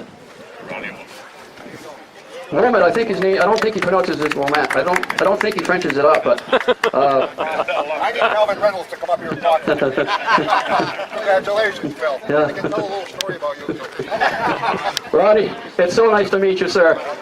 You know, your name was in all the race magazines back then as Team Abold and the Reynolds team and the Timberland team, and I grew up, you know, seeing that your name in print, but this is the first time I've been able to meet you in person, and we really appreciate you coming here. And I think that Ronnie Womet, that's how you pronounce it, right? Womet. Okay. Ron will probably, without a doubt, be joining these guys on the wall at some point. And so I just wanted you folks to see him and know that he was one of the guys that made things happen back then. Thank you, Ron. Thank you very much. Yeah. Before we go, Paul wanted me to mention something about, you know, when we first started doing this, I had no idea that how much it was going to cost, and I didn't even think about it. But in the 2018 induction, Bruce and Mary Dunham was staying with us at the house, and after the 2018 induction, we were home, sitting in the living room and just taking in the day, and the phone rang, and Glinda said hello, and she handed it to me, and she said, "It's Calvin Reynolds." Well, the first thing that goes through my mind after we just got done inducting Calvin is he dropped his plaque, broke the glass, and we don't have another one to replace it. That's the first thing that went through my mind. I could not have any other reason why he'd want to call me. And he said, "Midge," he says, "how are you funding this thing?" And I said, "Calvin, right now it's out of our own pocket." He says, "Well, Midge, I want to help." And I says, "Calvin," he said, "we've been blessed in business, Midge," and he says, "and I want to help." And I said, "Calvin, you've worked for every single dime you ever had, and you did not get inducted onto that wall, and we're not trying to wrangle money out of you." I said, "You were inducted because you deserve to be there." And he says, "I want to help anyway, and I need your address." And about a week later, a check arrived, and it was more than I made in a month. So I just want to tell everybody that, but we're not looking for money. We accept a donation. JR has helped us out.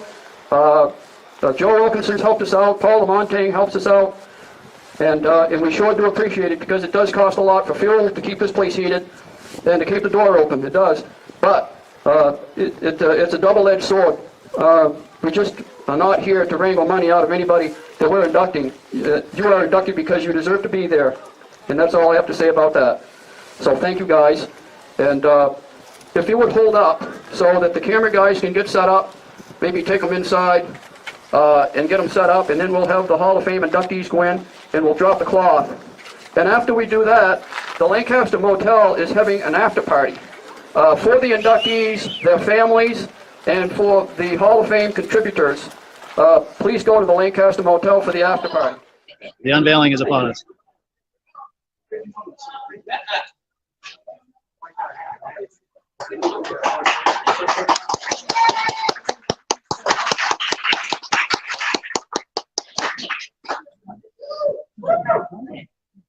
Who's that young fellow on the wall?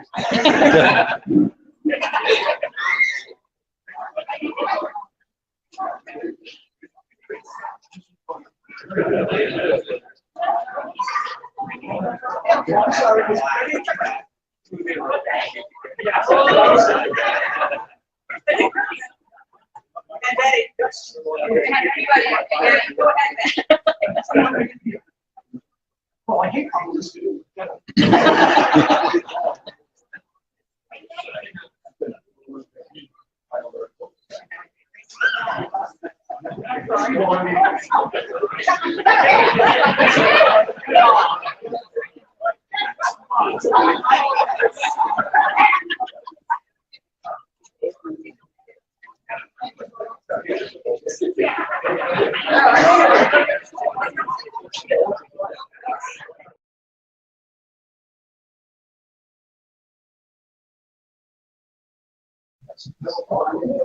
So, Steve, do you have any memories of that winning the Kilkenny Cup? We're live on Facebook and YouTube. Any memories of winning the Kilkenny Cup? Of that day or that race? Yeah, we're live on Facebook and YouTube. Yes, I can do it. Actually, it was a real big thing. We was fortunate enough to win Lancaster, and that to us, of course, was a Daytona and cast iron and everything else. You know, around here, it was factories and everything was here, and I remember it well. I was running second. The white flag came out, high in the bank, and I came down shaft onto, coming out of corner two, went under the skidoo, and we drove on to victory, and that was the big one for us. And we made it up. We were fortunate enough, the year before, they had cross country and oval, and I lost an engine. Cross country, that was my strength, actually. So we felt pretty bad, but we came back the next day, the oval was, and we won that. So we won the oval 2 years in a row, which is pretty special, which we all know. From the Bobby Portons, and all the factories, it was a big deal. You and all the others, like I said, everything, and thank you much. Today's world's unbelievable. Somebody could be way off somewhere watching this stuff. So people watch it from everywhere. And in the 60s, it wasn't that way. True, isn't it? Yeah. This is a special day, and we need to thank you. You're very welcome. Yeah, thanks for coming. Everyone out there. Yes, well over water, by the way. Fist bump. There you go. We don't always win, but there. That's right. Hi, I'm Billy Bold. I started Team A Bold back in 1969. We had Herb Yancey and Ron Hall, Chip Elwood as drivers, which was very fortunate for me. And in the consequence, most of them have been inducted into the Hall of Fame. And this year, Bruce called me, invited me, which I was very excited to come down. And I think we'll be coming down in the future. It's a much larger, much more professional group than I had envisioned. So I'm just tickled and happy, and want to thank everybody for the hard work that they do to keep the Snowmobile Hall of Fame going. Wonderful, thank you. And then as far as thinking back about yesteryear, is there any memories that come to mind, some favorite memories that you had with the teammates and or things that might have happened? Oh, we had hundreds of those. Probably the 50 lap at Wheatsport. Nordic Factory was there and put a big splash on. And we went down, and we had 2 sleds in that race. And Ronnie won by 4 laps, and Herbie was running second with Ronnie when the cylinder broke right off at the base. So put him out. And but that was pretty neat to win that 50 laps by 4 laps. Yeah. In the league. That's probably one of the best, or most memorable races that we had. Sure. They had many wins and many records. Yeah. And I'm a fellow Cat fan, so I wanted to see what your thoughts were, remembering the Cat, Arctic Cat as a brand over those years. Any thoughts about Cat? Oh, I think Arctic Cat they had it together for years. I happened to come in kind of at the end of when the snowmobile started to wind down. In '73, we used to go to the races with a school bus. And I used to take 55 gallons of gas in the back, and we'd siphon it in because you couldn't buy gas. Wow. 5 gallons was the maximum you could buy in the stations.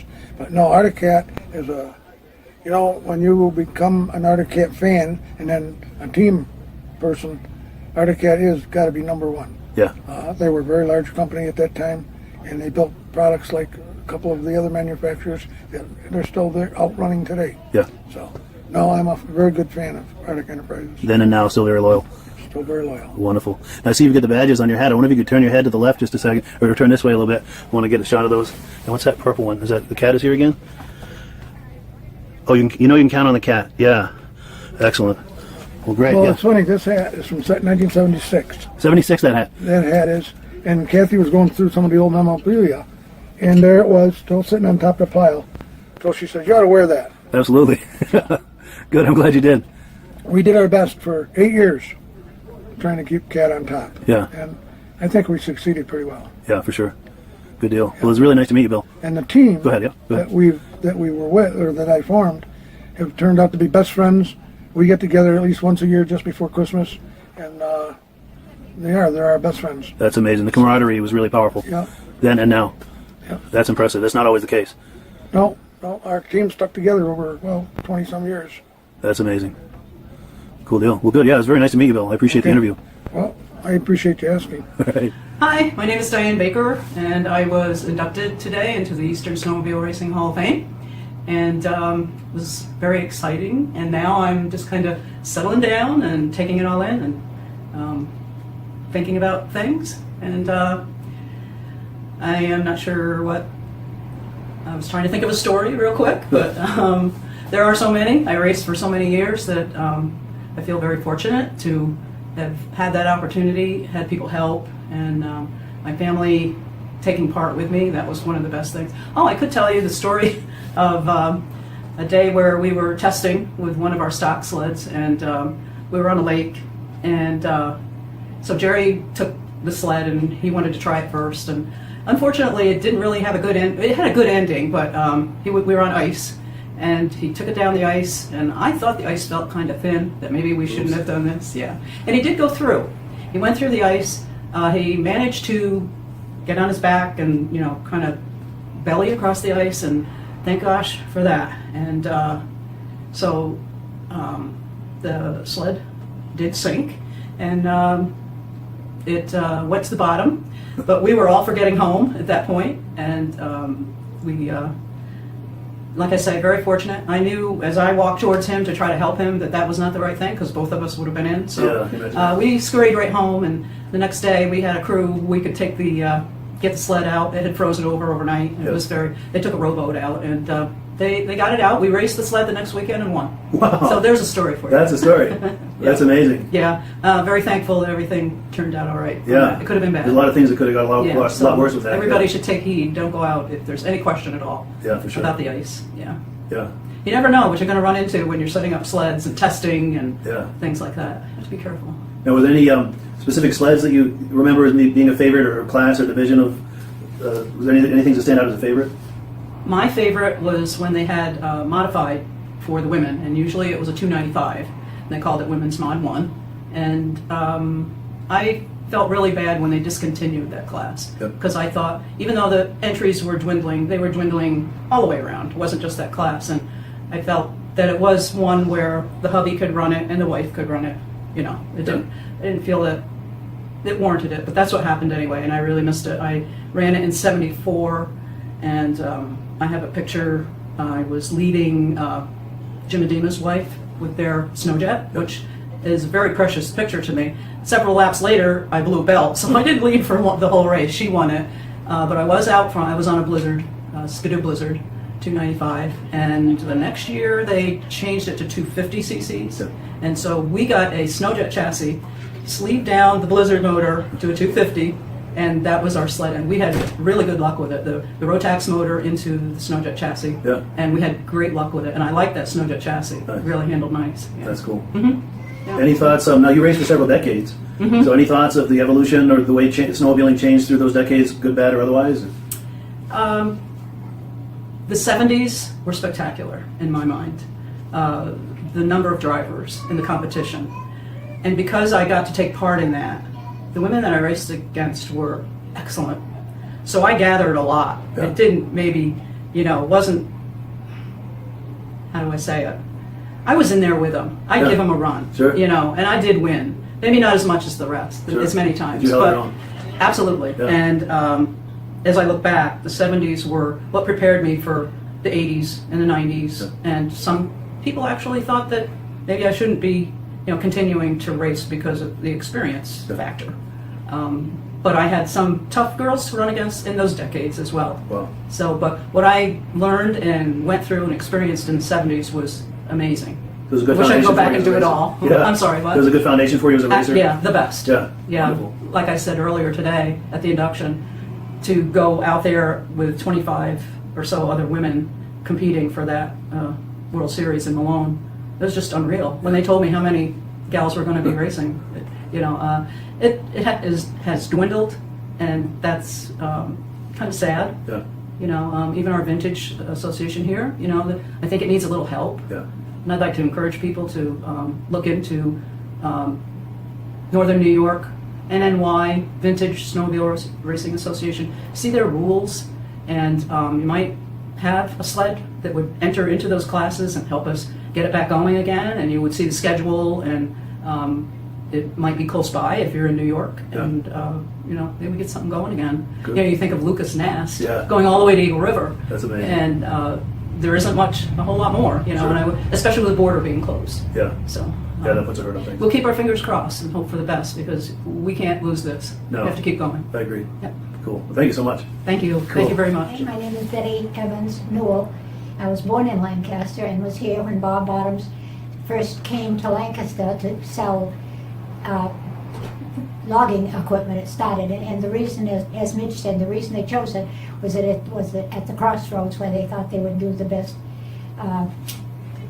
coverage. And of course there was apprentices, timberjacks, and super sweepers for cities, and they had subsidiaries, incidentally, in Ashland, Bangor, Maine, Glens Falls, New York, Plainville, Connecticut, and Chelmsford, Massachusetts. But Bob did bring on the skidoos, snowmobiles, and that took off like fire. Wow. And we worked, Saturday was just another day to work because we were keeping up with the demand. For Lancaster, it made a big difference. He did a lot for Lancaster. As I said at the presentation, he focused on Lancaster, having events in Lancaster, and that's why we had the Grand Prix here. He hired local boys during vacations to out in the parts department, everybody owned a skidoo. Most people had one for each member of the family. And the sounds as you went out at day or night, you heard them. It's really they were a wonderful family, and good friends to everyone, and the kids did well here, made friends, but they're all away, and that's why they asked me to do it on the family's behalf, to accept Nice. the award. And you're friends and you used to be neighbors with him. You used to work for Mr. Bottoms. Yes. Wow. Yes. See, what else would you like to know about Lancaster, or about the Bottoms family? Yeah, about the Bottoms family, and also just the excitement around when the interviews were, when ski-doos and snowmobiling were at a fever pitch here in Lancaster, and the excitement around that. Everybody, there were trails everywhere, and we made our own back at that time. I should have brought my, I still have the sales ticket from my first skidoo suit, and I still wear my skidoo suit, that was what everyone wore in those days. Yeah. And I have my jacket, which I can still wear. So there was clothing as well as the parts, and for the people love to get the used tracks so they could have them to go into their trucks or trailers. Oh yeah. Sometimes you'd see them as mud flaps too. Yeah. They'd cut a short section as a mud flap. Exactly. I remember that. And everybody would get permission from the farms, if they wanted to go on make their trails. People would, in my particular case, I had a group of friends, and we would, for Saturday or Sunday, one person would plan the trip, another couple would plan the dinner, we'd go out and like go to the Kangamangas. That was one of the trips we did before they were turned into a road. Oh, really? Before it was a road? Yeah, Wow. and up in the Pineys, we had an Easter breakfast. Yeah. And we weren't the only set of couples that did this. There were many. And it was a way of life. It was healthy. Yeah. Get you outside in the winter. We were out all the time. After Yeah. supper, you'd go home and get supper, eat it, do the dishes, and out until bedtime. Nice. Yeah. Nice. It really was a destination when we would have the Grand Prix here. Yeah. Yeah.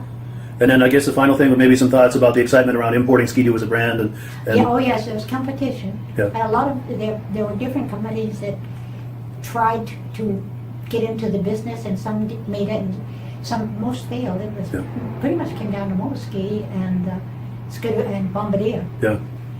So we would talk with the people from Valcourt. Yeah. They'd be on the road. We had truckers, our own truckers. We had our own at Timberland. We had a computer. We were on site. Wow. And now we have in our cell phones can do more than that computer. Isn't that crazy? But they sent me out. They sent me out to get training on the computer. Yep. When I was in accounting before I became secretary to the president up there. Yeah. Yeah, it was a good time in Lancaster. I'll bet it was. Yeah. And it employed a lot of people in town, didn't it? We did. From each family, we had at least one person. And not just Lancaster, but the surrounding towns, Jefferson, Whitefield, Yeah. Groveton, up to North Stratford, going up to Canada. Wow. It was doing good things for the economy at the time. Oh, yeah, definitely. Definitely. Yeah, we used to come for our Christmas parties here at the motel. Wow. Yeah. Timberland had their Christmas parties here at the motel. Oh, yes. That's amazing. First rate shrimp and Wow. buffet and McLaughlin's owned it at that time. Yep. Shane, you heard of Shane Beatty. Yeah. His wife's family owned the motel. They built, in fact, they built it thereafter. The two previous hotels that had been on the site had burned. Yeah. I'm in the historical society, so Oh, wow. I'm big on all this. Good. Well, probably more than you want to know. Yeah, that's good. I'm asking the right person. Good deal. So, Bob Wood, I said he was a real pleasure. I mean, the sky was the limit. Yeah. And then we had, every January, the different subsidiaries would come, we would have a general sales meeting where the vendors would come in and talk about their product, Yeah. inspirational speakers. And we came here at first, but then it grew so that we went over to Town and Country over in Gorham. Yeah. And that was, I spoke to Cal, he remembered being at the meetings. Wow. That's right, because he was a dealer up in Maine, wasn't he? Yes, So he was part of the New England group. Yes, he was. Yeah. And so I just was talking to the building, and our subsidiaries were Ashland, Maine, should I think it is? Yeah, yeah. Okay, so Cool. Cool, yeah, that was pretty much it. If, did you get anything else you can think of? Any final thoughts? Or? it was a wonderful place for me to spend 21 years until we were bought out. Wow, okay. And who bought Timberland? Chadwick Bayrolls. Okay. Wow. And what year would that have been? 19...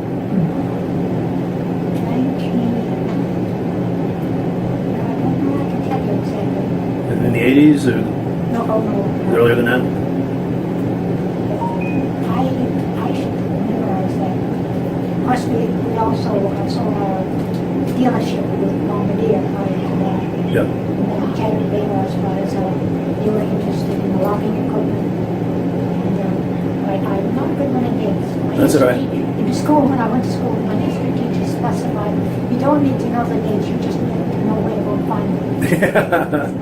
Yeah. I can't think of anything else I would do. Sure. No, that was funny. I appreciate it. Yeah, I did think that today, it's the first time I've been to this group, because my husband and I, we each had our own group, but I wasn't involved in it. But they are a wonderful group. What I love it, they were people that were in competition with each other, and yet they're best friends and really support each other. I thought that was the type of thing people should be still doing today. I agree. It's nice to see that, yeah. Well, great. I guess that's it. Well, thank you, Betty. I appreciate it. You're very welcome. Oh, okay. Well, I'm Chip Elwood, and I got inducted today into the Snowmobile Hall of Fame, and I feel as though it's a great honor, and I really appreciate all the hard work that people have done to be able to give us this opportunity and stuff. If I remember correctly, I think they said this was the 5th year they've been doing it, and a lot of people there that I knew, and just some great memories seeing these people again, you know, and from back in racing, because it's been a little while, you know, and I don't know much more than that. My family's here with me, and some good friends came all the way up, and I just one of the best things in snowmobiling is for me was I made lifelong friends, and a lot of us have become family. Wow. So I mean, you can't beat that with anything else, if you know what I'm saying. Yeah, for sure. And I just made the comments there at the induction about my dad and how he had the opportunity, or really had the opportunity, but he couldn't do it because of my grandfather and the farm and everything else, to most likely end up being a professional baseball player. So I just hope that he was able to live his dreams through me, you know, and all that I was very fortunate to be able to achieve, you know. And he got to come to a few races, but not very many, because somebody had to be at the farm, you know. Yeah, yeah. And I don't know, I mean, there's too much more that I can think of, you know, Sure. other than I appreciate everybody, and I hope they keep this thing going, you know. Yeah, for sure. Yeah. Now, are there any memories you can think of, maybe at a specific race where something happened, or there's kind of a story of something crazy that happened, or I was just telling them a story in there, as people, whoever may see this, realizes that Ivan Duhamel was a Ski-Doo factory racer, and we were in Boonville, and we were in the 340 class in the feature, and he had a tendency to, let's just say he put it all out there. He'd win do anything he could to win. Wow. And so I, going into the third corner, my friend Kenny Youngs had told me to watch out for him, and sure as heck, he was passing me on the right in the corner, and I let off just a little bit, so he couldn't run over my skis, and then I went on the bank, and now he's trying to stay on the inside, and I'm just whipping on that bank like this. When he got in the fourth corner, I went out, he just went out like this, and I went right under him and beat him by 3 sled lengths at the start-finish line. And I'll tell you, there had been about 15,000 people or more at Boonville, and boy, that was a big thing for me. Wow, because in front of all those people? everybody was just a cheering, you know. That's amazing. Yeah. That's cool. Yeah, so that was neat, you know. Yeah. Any other stories you You can know, think and I of? was blessed, like I said, I was blessed to have two geniuses for racing mechanics, Everett Regal and Bill Abel. I mean, there was only one other person that I knew of back in those days that would be in their category, and that was Richie Porter at the factory, and he actually even helped me at one race one time. So I got to be really good friends with a lot of people, the factory guys and everything else. As a matter of fact, when I got hurt so bad in Bangor, Arctic and Polaris, both the teams came in to see me the next morning, and they let him in the intensive care unit to see me before they had to go back. Wow.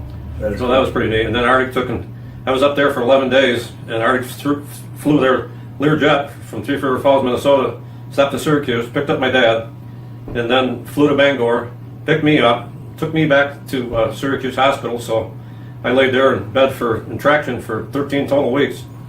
Wow. So little to say, that wasn't no fun, but yeah, it is what it is, you know. Yeah. So. Now, talking about Team Able, and talking about camaraderie, we were talking about camaraderie before and the friendships you have. Any memories about camaraderie with them, or any fond memories of Team Able as a group, as your friends? We, like I said, we became family. We weren't friends. We became family. I mean, we're so close that it's crazy. And any event, or especially if somebody passes or whatever, we're all there for each other. Always have been and always will be.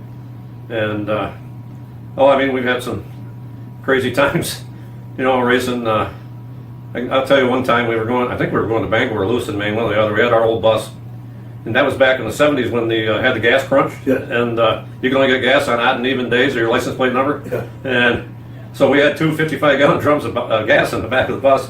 Took a snowmobile gas line and run it along the outside and put it into the gas tank hole, and it would run just right. Well, Ronnie down in the dip in the rest area, sucking on the hose to get it to siphon, right? Well, kind of stupid me. I see the air bubbles going up the line right now. So then I pulled it out of the barrel and went, and I'll tell you what, he was gassed, trust me. Well, another funny part to this whole thing is that on the way home, this is back, I can't remember, it was in the 70s, and when they first came out with 16-ounce Pepsi cans. Yeah. And, you know, they make pop. Ronnie's driving the bus on the way back, and I think he said to Bill, Bill, it's dark. He said, well, give me one of those Pepsis, would you? So Bill reaches up on the bench we got in there and gets one, and I heard it pop. Give it to Ronnie. He goes, blub, blub, blub, and it was Wynn's friction lube. You bet He said, you guys are trying to kill me, he says. I don't know. We've had some great times. I mean, we've had some disappointing times, too, at different races that we should have won and didn't. Sure. You know, when you, like me at Boonville, if they had a Roundup Cup, I'm almost 2/3 of a lap ahead. And I lose 13 cleats off my track. Oh. I finally get around on the last lap, and Ogdemine was catching me all the time, and he finally passed me just before I got to start-finish line. Wow. That was disappointing. Yeah. What are you going to do? Yeah. You know, it is what it is. Sure. And you went through all that together, the wins, the losses, the heartaches, and the and the celebrations all together as a family. All together, yeah. That's wonderful. Yeah. Cool Good, deal. very good people, I'm telling you. Good. All the mechanics and really good people. Really tight team, tight family. Yeah, yes, exactly. Awesome. Yeah, that's what we've become, you know. Yeah. Yeah. Cool deal. Well, yeah, I appreciate your time today. Yeah, thank you. I appreciate it. All right. The southern end of the trail system. And what's great about this property is it is on the trail system. In other words, you can park your rig outside your door here at this property, get on it in the morning and take off. You're on quarter 5. You don't Right on have the to trail. get to quarter 5. Right. You're on it. Exactly. And in addition to that, the configuration of the motel, which you can see, has the parking for the snow machines, for the trailers, for their trucks. That patio is opened up. It's all available for them to park right pretty much in front of their door. Yeah. In addition to that, we made sure that we were noted on the trail map system as a parking location. So even if you're not staying here, you can park your rig here and take off. Nice. We also have room out back, a pretty good sized field that can probably accommodate, I don't know, maybe 10 machines, 10 rigs.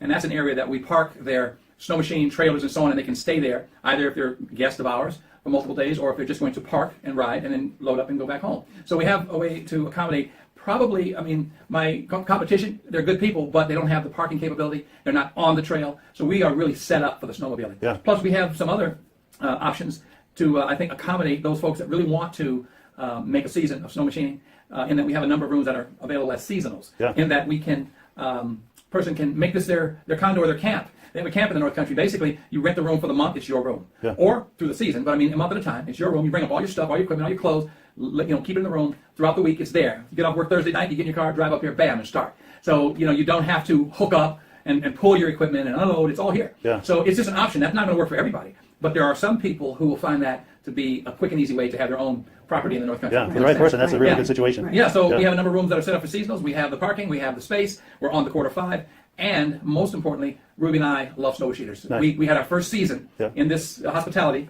industry last year, and they were our favorite group. They've got great energy, they're out in the day having a good time, and they come back and maybe a little bit of circus water, and they can tell you the stories, Yes. and it's fantastic. So we had a good time with those groups, and we had a couple of groups that came twice throughout the season, and we're all friends now. Right. Well, and the thing about this property, first of all, for me, historically, this is the epicenter of Lancaster. Yeah. And a lot of these fellows and women that were here today actually stayed here back in the day. Yeah. And so we're just trying to give that back to the community, and the snowmobilers allow us to do that because this is like ground zero for sure. snowmobiling. Right. So we feel like we should be an intimate part of that. Yeah. So that we're reaching out to them in any way we can, making them part of our Reciprocal family. situation. Absolutely. Wonderful.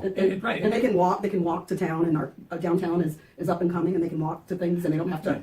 They don't have to, drive down the street or walk down the street a half mile. Right. It's just a few hundred feet, and you're And right you're in the there. middle of all the action. The brew pub, the award-winning brew pub, Yeah. that's actually voted 3rd year in a row as the #1 brew pub in the state. Yeah. Yeah. It's literally, I can throw a rock, just about. After a couple of beers, I probably could throw the rock out there. But anyway, the fact is, it's right down the street. The bakery and breakfast restaurant right down the street. The art gallery right down the street. Literally, you would not get in your car.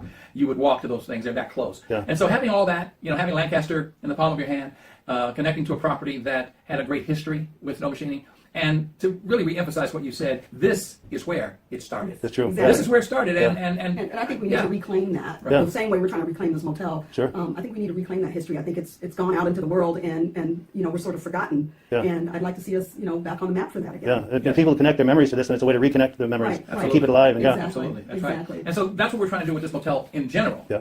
But this is one important aspect of it that we can tap into and relight that history, which is Yeah. fantastic. Nice. Yeah. That's cool. And I'm sure it's well received because all the memories and history here is just everyone loves Yeah, it. you know? notice that If what you we were part of it, experienced. it's That's a right. fire that continues to burn in your mind. And they did Yeah. have a vintage snowmobile race here this past winter, and maybe that's something that we can start doing, being known for these types of vintage Yeah, races. being in the loop on or- that, associated with and it. we had the want to Grand do Prix. We could bring the Grand Prix back. I mean, Yeah. there's so many dedicated people. We just need to figure out how to get everybody together on the same page so that we can all benefit in our community. Right. So you can start seeing some economic energy from it as well. Yeah, absolutely. And in terms of the motel, I mean, our effort has been well received in the community. This was an important property for the community for years. Yeah. And it was somewhat disconnected in the last 10, 15 years to circumstance. But now, Yeah. as we reconnect to the community, we have a tremendous support, which is actually almost emotional for me. Yeah. These people being my neighbors, have come out and helped us in many ways and support us. And so you've got a property with new floors, new mattresses, new cable, new TVs, new Wi-Fi. And so these are things that make this a comfortable stay. You're not going to get French soap or anything. Sure. But it's a great stay for a snow machine weekend. For sure, yeah. Yeah. All the modern things you would want. Absolutely. Yeah. Right, Absolutely. media bar. That's right, all media that. bar, and you saw the actual bar coming back to life. Yeah. Maybe a month or two, Right. and then you can, I guess, sort of embellish your stories with a little bit of fuel. Absolutely. The stories flow better after a couple. They do, that's right. Very good. Fish gets bigger. Yeah, the fish gets bigger, exactly. Very good. The ice fishing gets. Yeah. But yeah, so That's that's pretty much what we're about. Absolutely. Excellent. Yeah, I appreciate it.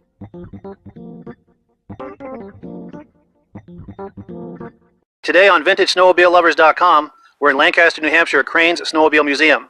And our good friends Midge Rosebrook and Paul Crane are just about to give us a tour of the museum.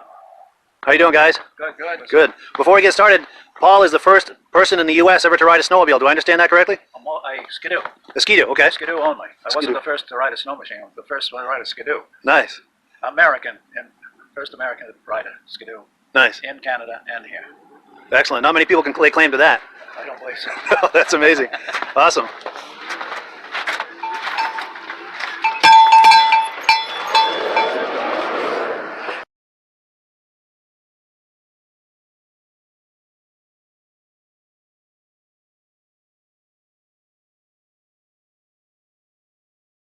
We'll just start down this row here. All right. Everybody can understand what just by looking at them, what they are. So we'll go down this row here first, and then we'll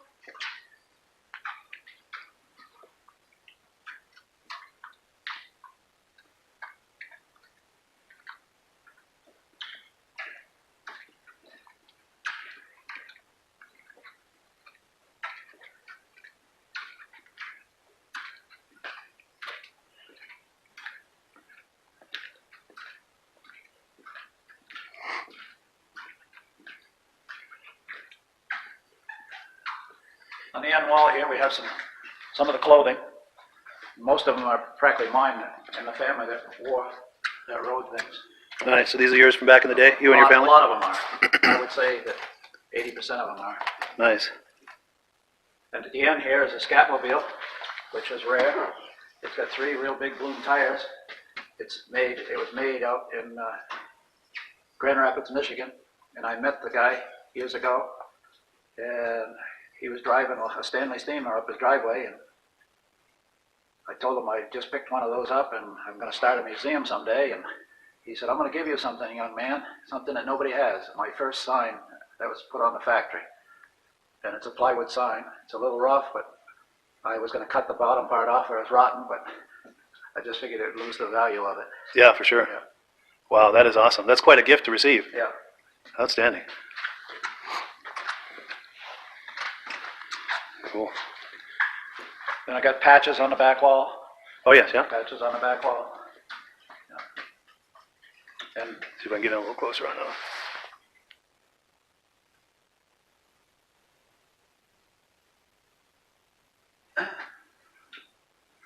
And up on the rack over here, we got some of the small snow machines.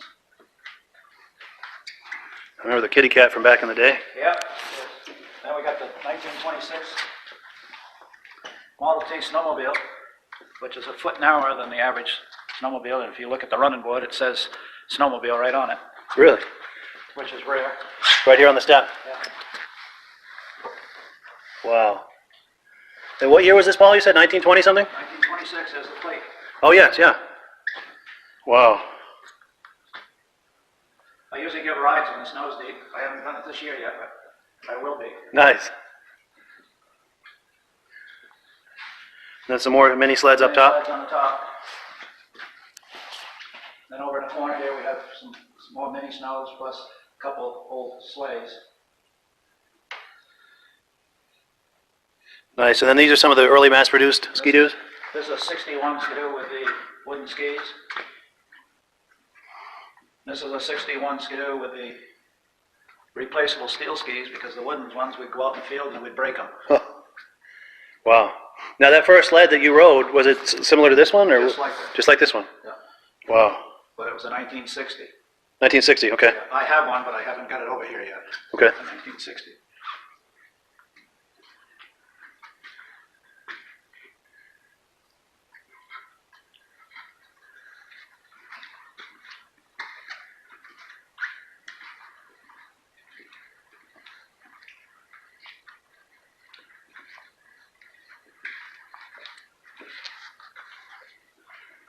Skidoo Elite. They sold those, and they sold in 1995. Really? Yeah. Wow. That one has got 200 and something miles on it. Unreal. That's a nice shape. And I think they stopped making those in, what, 2005 or something? They started The Elite? 2004 and 5, I think they made a silver one. Yeah. A much more modern looking one. Was that the last year, do you know? Yeah. It was, okay. I like that TNT. Bill Silver. Lux Nordic. Oh, yeah, yeah. Now I see a shift lever on that. Did that have reverse? Yes, reverse. Yeah. Nice. And did it have like a low gear for No, that's just the regular. just reverse? Okay. But it's mint. It's only got 200 and something miles on it. Nice. A buddy of mine growing up had a silver bullet like that. Then we have the 64 tin cab motor ski, Wow. which they didn't make very many of them. Then a 65 motor ski.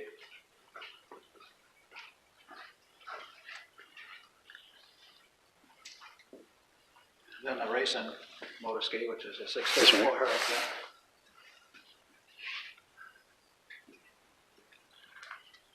And then this here was a 500 racing sled. Apparently, so I've been told, the factory had it. Yeah. Motor ski factory had it. Wow. That's cool. And then the Zephyr, which is all original. Wow, 1970, yeah. I remember these Nuvics back in the day. My father's friend had one just like that. Then a pink motor ski that was made from a friend of mine for his daughter. Wow. That is cool. You don't see those every day. No. It's got some ski spreaders on there too. Yeah. Keep it stable. His daughter wanted it pink. Nice. And this here is a rare 240 motor ski bullet. Wow. And the 340 Sonic, Supersonic Pro sled.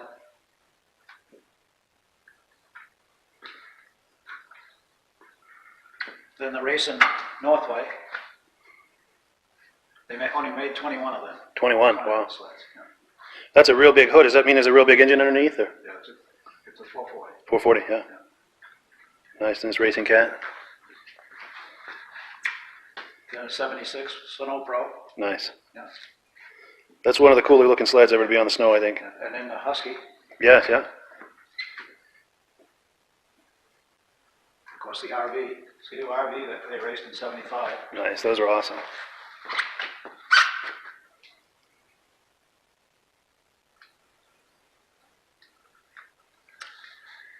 Then the Snow Cruiser, which was a Rapido 500, which, as far as I know, there's only 4 of those in existence. 4 of those, wow.